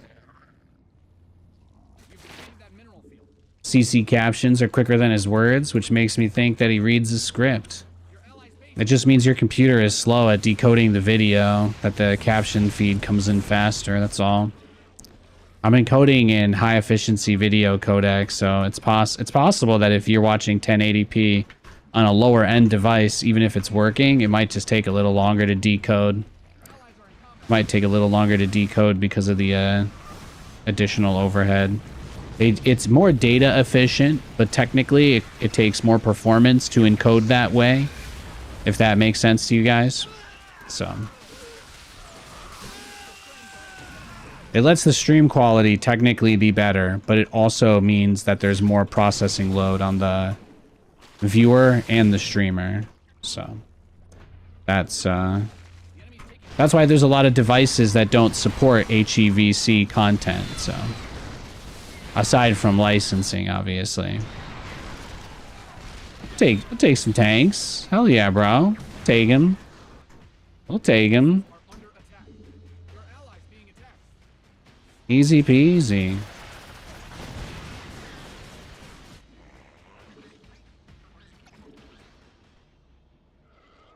It actually does. So there you go. There you go. Well, you have to think about it. The captions is just a text file that's being sent to you by Twitch. So there's no reason for it to have a delay anywhere. But the video, there's a lot of reasons why the video could have a different delay. In fact, I'd be willing to bet money. I would be willing to put my own money on the table and say that I guarantee a lot of people watching have like a different amount of delay compared to each other. GG. Like I think a lot of people watching have a delay that's somewhere in like the 2, right? The like 2 to 8 second range, and then there's some people that are in the 8 to 15 second range. Sometimes it can be like your geographical distance. Yeah, see, my MMR in this mode is so high. It's tough. It's tough. Obviously, I don't even know why it would be that high because I've never played 2v2 as random, but I probably just need to lose a lot of games before I'll start to be able to play people that are at my level.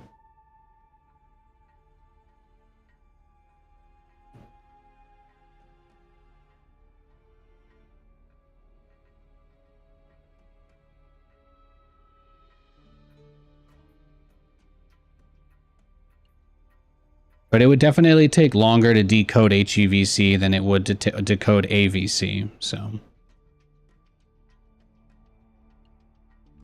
They actually, I think the first time we started doing the HEVC test, they told us we couldn't use the,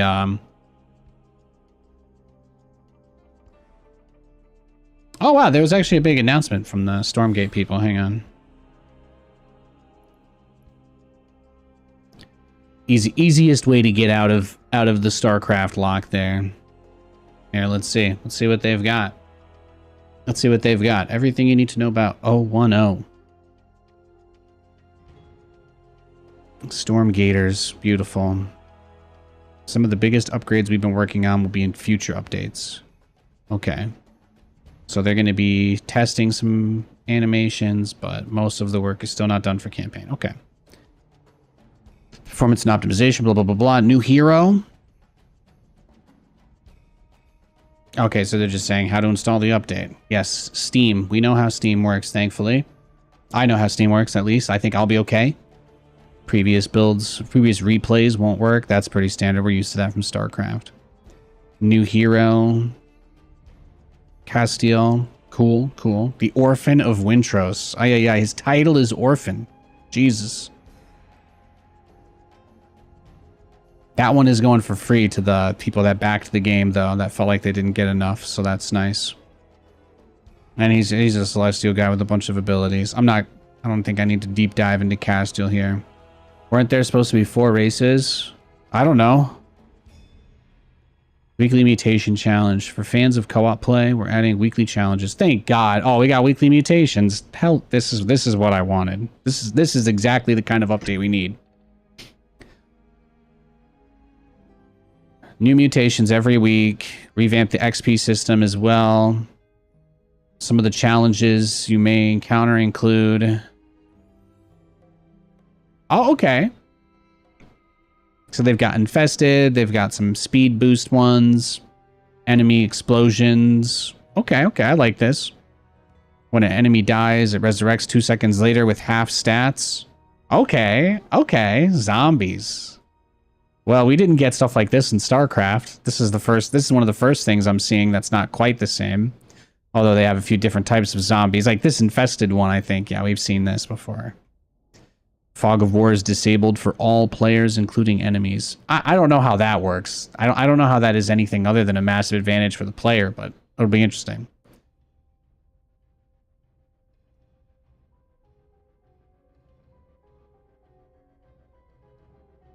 Oh, I see. So you'd be able to see the time left on it as well. That's cool.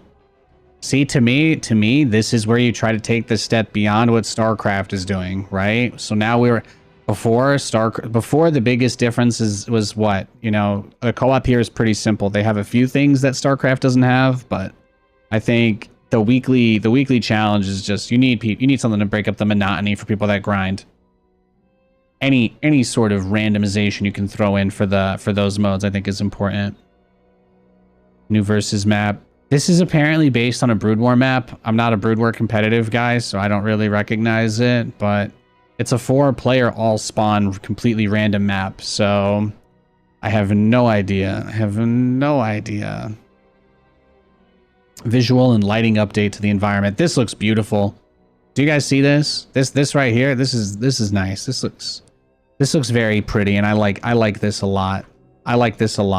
These are 3 very nice screenshots that these get me excited about the graphics of the game a little more. This feels like a nice upgrade. That looked like Big Game Hunter. Apparently it's based off of Fighting Spirit. That was like a Brood War pro map for a while, but yeah, this looks nice. These will be the graphics, right? So it looks like we've got some ambient occlusion. There's color grading on everything. None of the assets look like the biggest. You can always tell when there's no color grading or there's no ambient occlusion because it's a technique that basically tries to simulate the effect of all of the lights that you can see falling on everything that you can see. And technically the engine of the game supports some higher advanced features. According to the developers of the game, they have not found a way that they can implement like lumen. Technically, there's ways to make it real, but because of the way the camera is and how much is on the screen, I don't know. They made it seems like doing like real ray tracing or lumen would be really tough.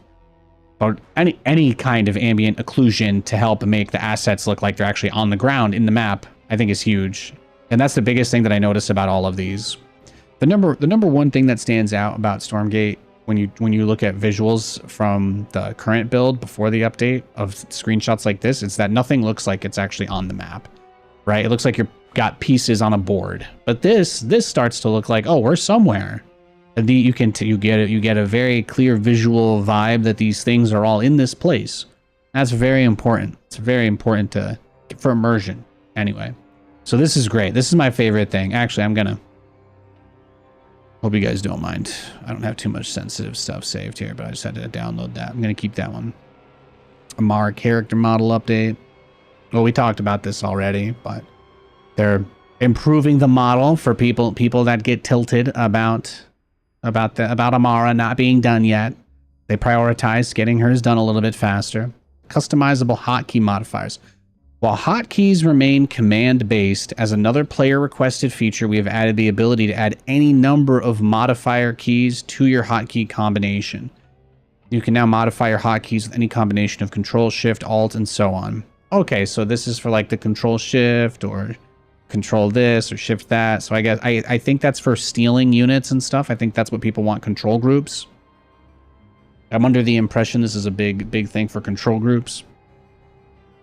Pathfinding, especially with Weavers and other large units. In 010, we're rolling out improvements to our push priority system, making it easier to navigate maps and reducing frustrating moments when units get stuck or act unpredictably. This is a quality of life improvement we believe will have a big impact for players who love tight tactical control. More pathfinding improvements will be coming in future updates. That's very nice to hear. That's a big claim to make. I'm someone who likes tight tactical control, so. Observer and UI improvements. The user interface for Observer and Replays now adds a match timer, map names, and map scores for tournaments. We've also added support for different aspect ratios. Oh, this looks way better. So this will be for spectating the game now. When you guys tune into tournaments, or when you see, when we're casting, we're gonna have this to work with instead. Look, they got the map name and the timer there now. Beautiful. So this is gonna be what the interface looks like. That's awesome. That's awesome. You can already see, even from this screenshot, by the way, you can already see, look at the, yeah, this looks much better. This looks much better. Much better. Also, this map looks different. Minimap. The map looks different based on the minimap.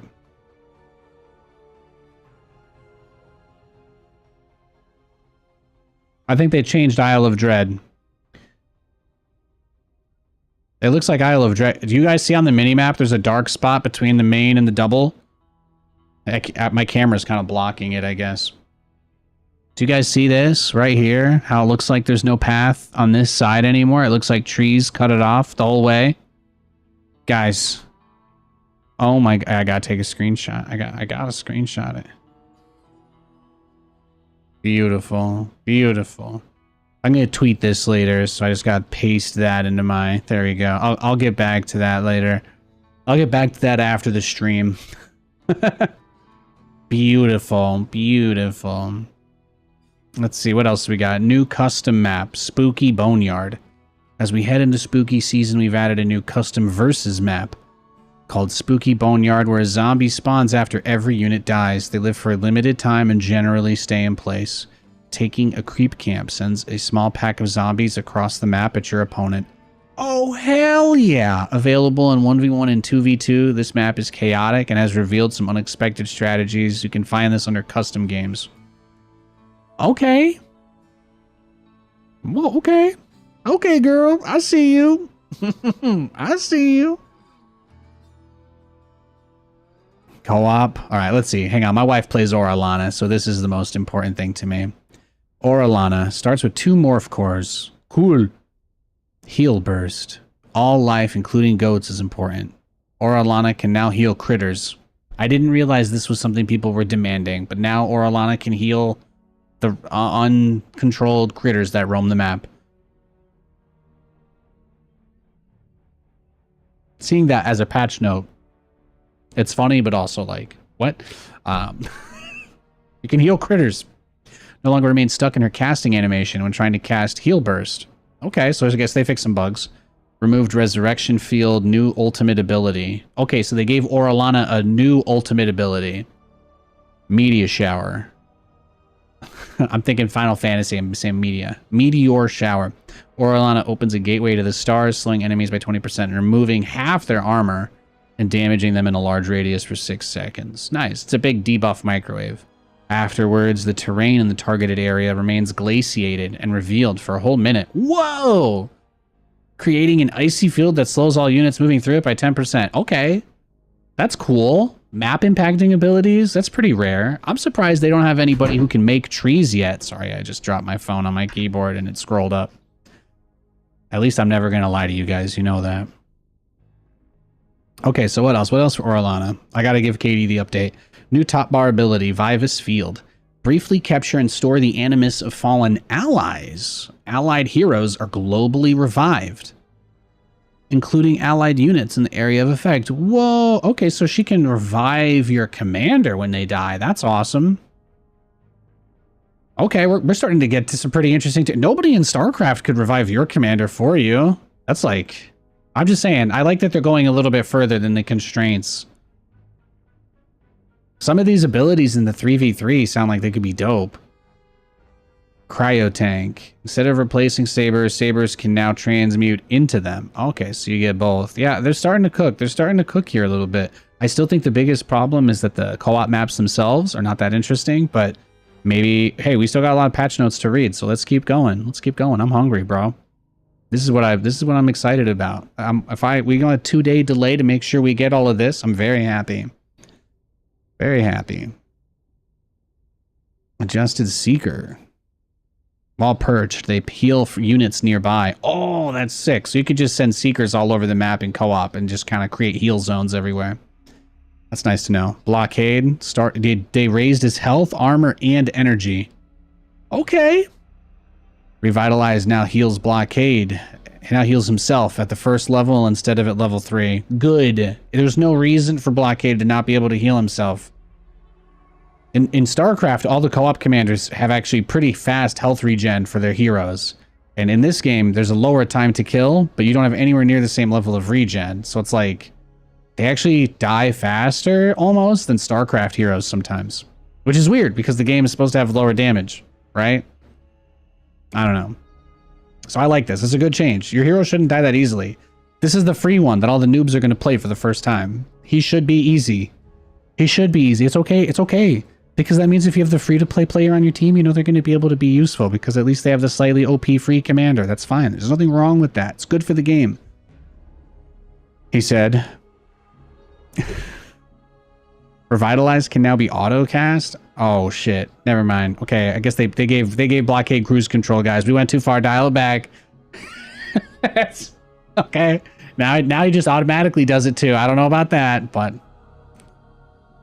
I don't hate it. Hey.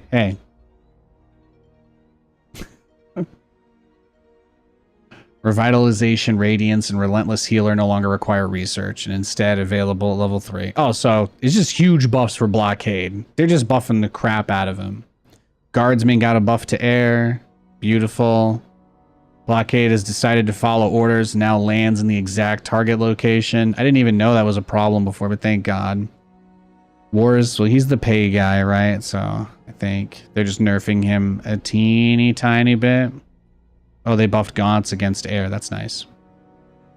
Maps. Abyssal Gates and Ritual Woods. On the game start, the AI will not immediately spawn flying or high-tech units to protect the gates. Good. Good. Infernal doesn't have anything on the AI maps against the mass dragons. In a normal 1v1, you'd almost never fight more than one dragon at a time anyway, but then in co-op, you fight 5 at once, and it's like, the game wasn't designed for this.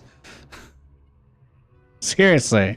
It's like, yeah, the AI just casually spawns with 5 motherships on the first objective, and you're like, are you fucking kidding me?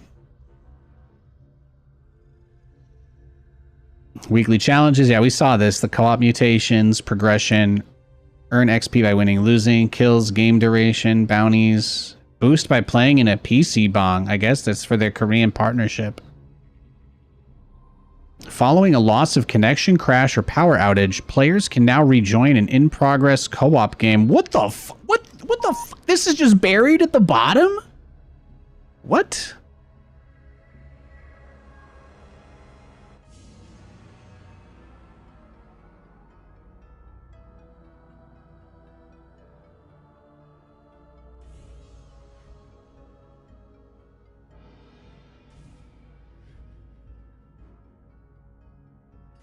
That's incredible. That's incredible.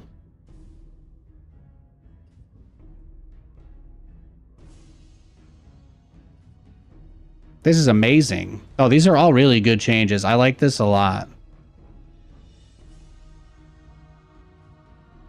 You can rejoin co-op games. Thank you. That's incredible. How is that not at the top of the patch notes? How is that just buried in the bottom of the co-op updates?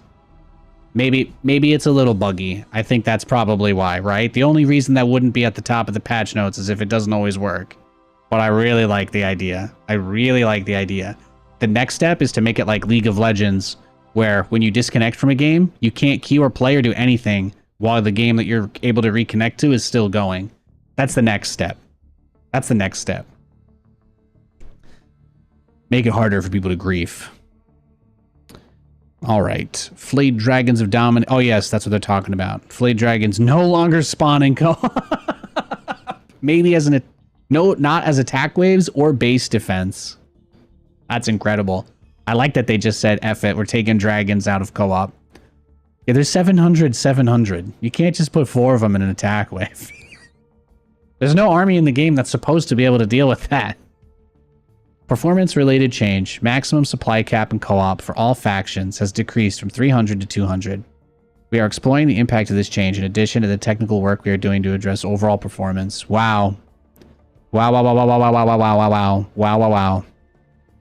Guys. Hang on, I gotta pause my Ariana. This is too important.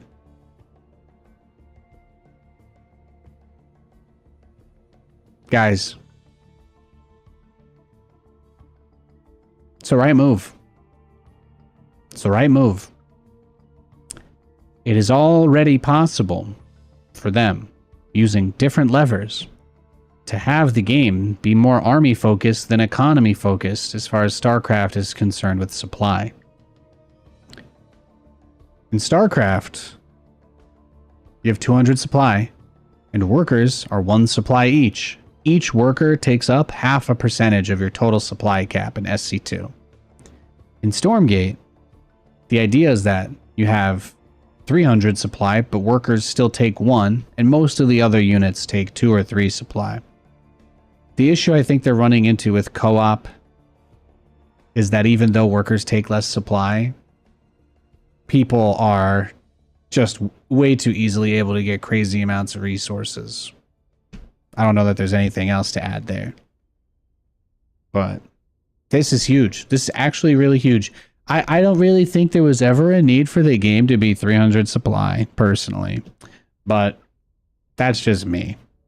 Maybe for 1v1, it'll be for the spectacle.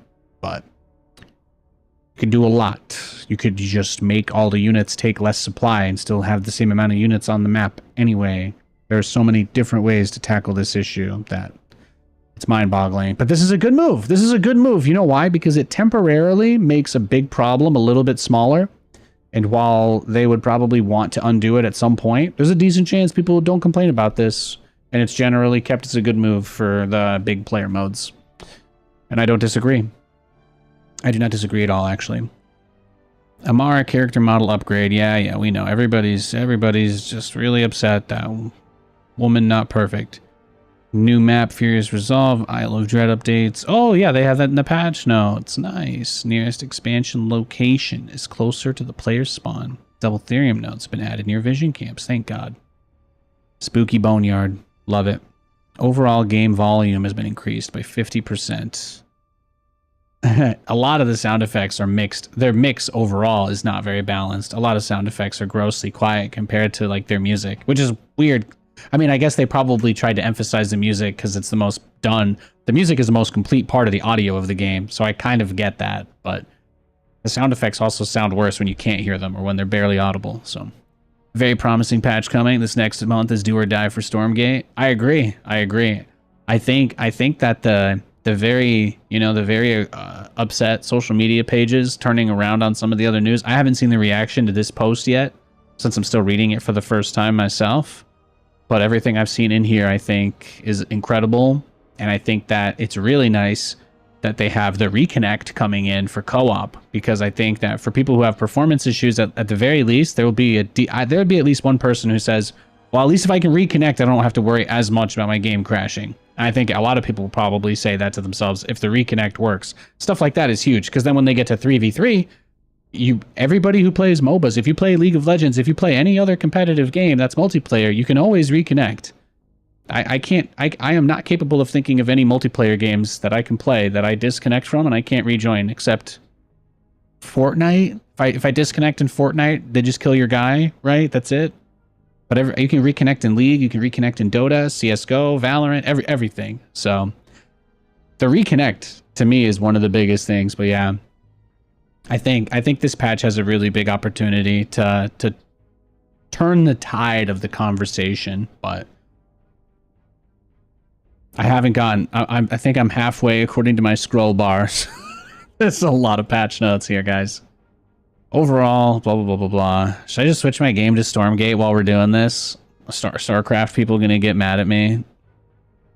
Here, let me just press my button.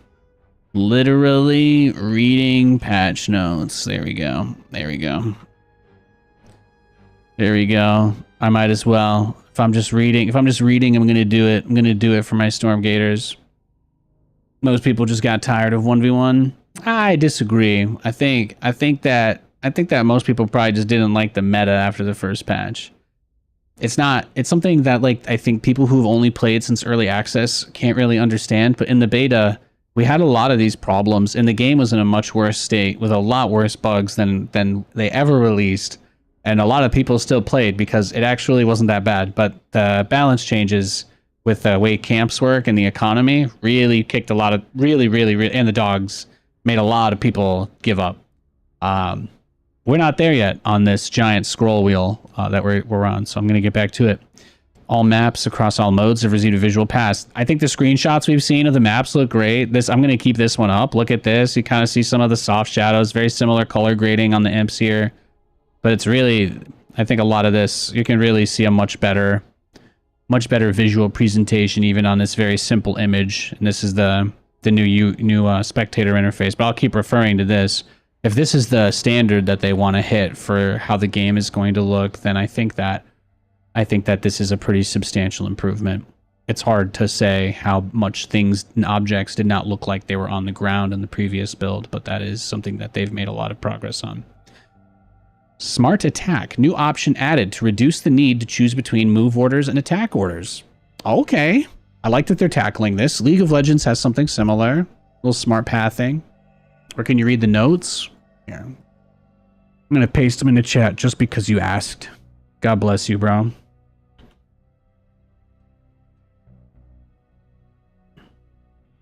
There you go. There you go. I got you.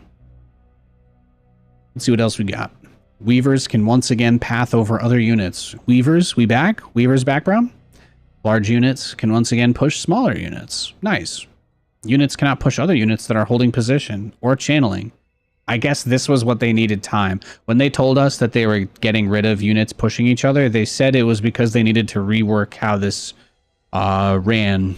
I don't think that's a secret to spill. I think they said that publicly, but the internally, the way that they did unit pushing apparently was just not the way they wanted to end up having it. UI updates, AoE targeting. Area of effects of abilities will now show a targeting reticle of the affected area, allowing better precision. This is huge. I love this. And in fact, I'm actually going to go take a step further here and say that this is something that still sucks in StarCraft.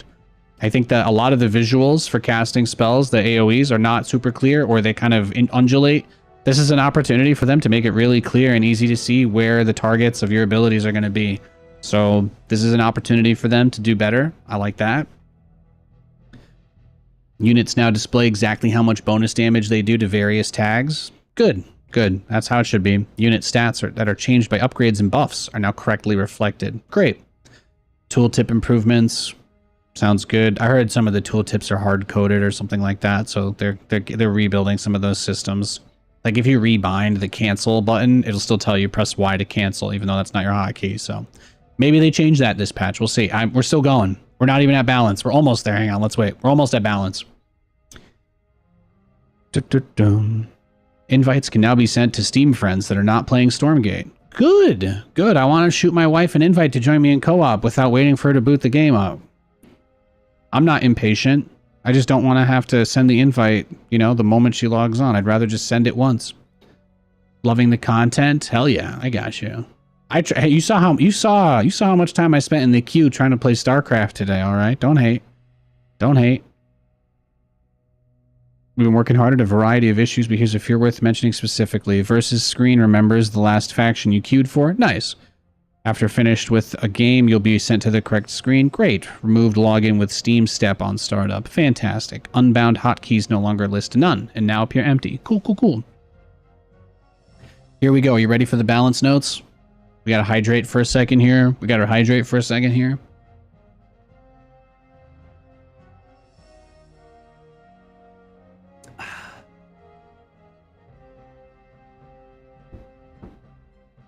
Here we go. Here we go. General. I'm going to zoom in even more. I'm going to raise the suspense. Here we go. All tier 1 to tier 2 upgrade times reduced from 40 to 30 seconds. No, I'm not going to mess with you guys that much. We'll zoom out. I'm not going to troll you like that. So tier 2 is 10 seconds faster. Off to Nathanias. All trees are now light. Good for them. Creeps generally have more health, between 14 to 69%. Awesome.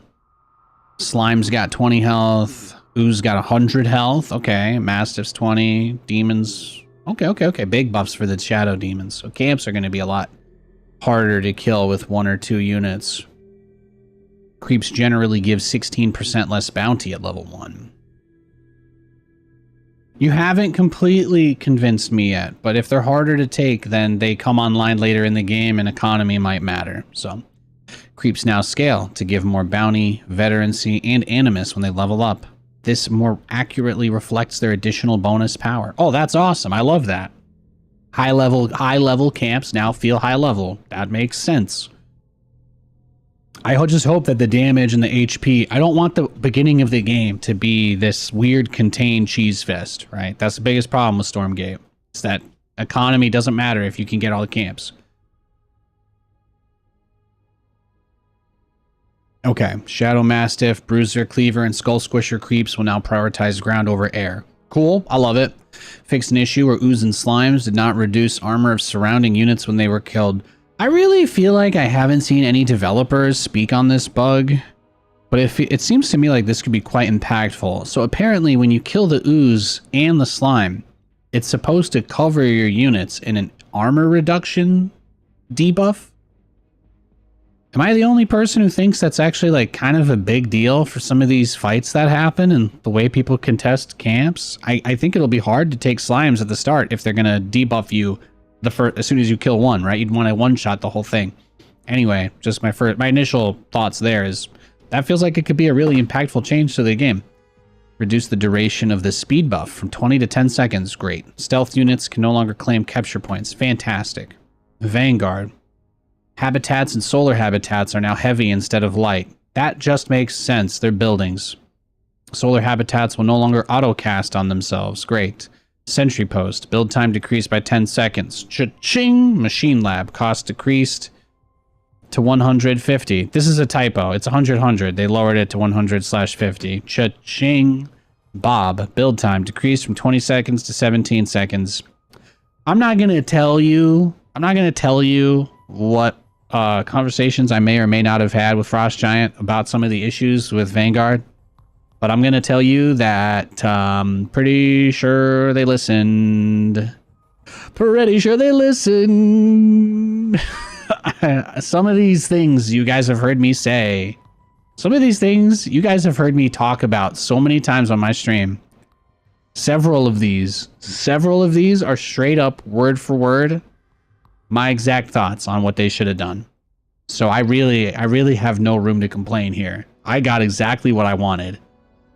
The Bob now builds faster than the Scout. I mean, that feels like a huge victory for me. It went from taking half as much time to taking 1 more second. Ladies and gentlemen, your economy builds faster than your army units. As it should be in a video game.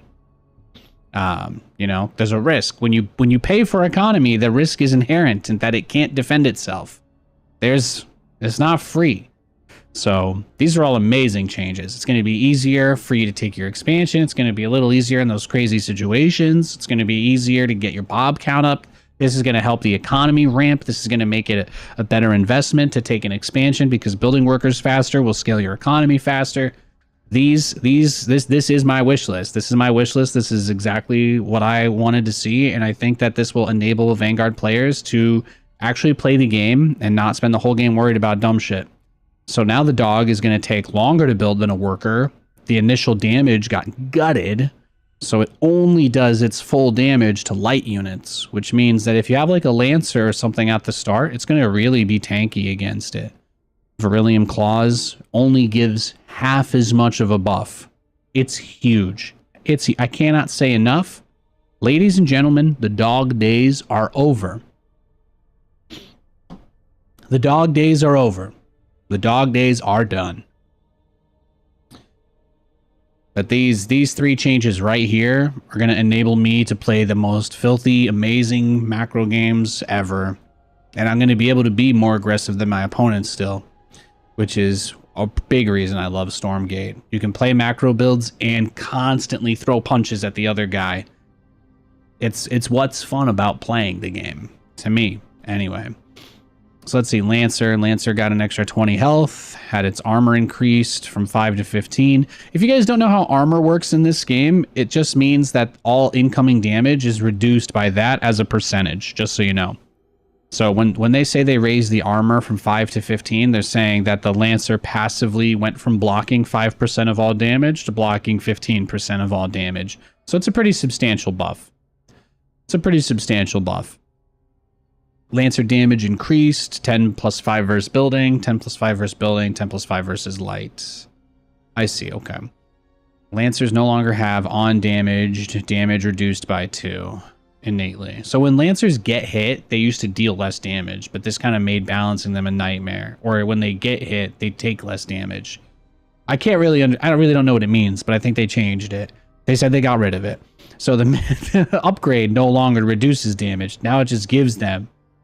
Oh, it gives them their original ability is just now an upgrade. Their original ability that made them unkillable is now just an upgrade. Okay, I think I get it.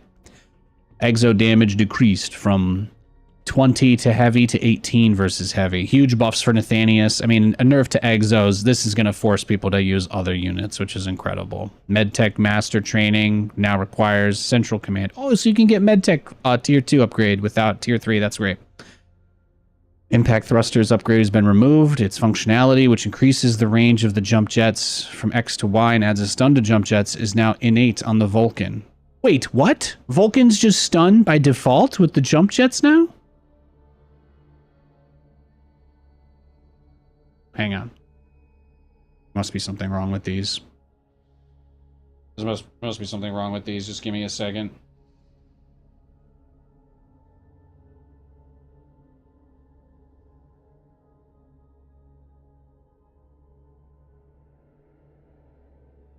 Yep, they just buffed the shit out of Vulcans. I don't know, guys. Maybe the game will die because I'm never gonna lose on this patch. I'm gonna go to like 69-0 as soon as this drops. I'm gonna have to. Maybe I shouldn't play. I should just wait. I should wait when this comes out for other people to figure it out first. Graven. They made the Graven cheaper. They're like, nobody builds the Graven. Hornet damage decreased from 13 plus 13 to 13 plus 4. Yeah, Hornets already do a lot of damage against air units. I don't have a problem with that. That's never been an issue for me. Helicarrier bombing range decreased from 40 seconds to 25 seconds.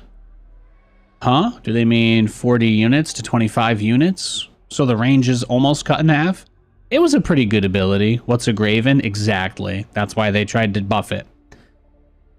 Nightfall Infestation now slows. Nightfall Infestation cooldown decreased pretty sizably. Nice. Get some good buffs for Infernal. Shadow Cleft got a good price reduction.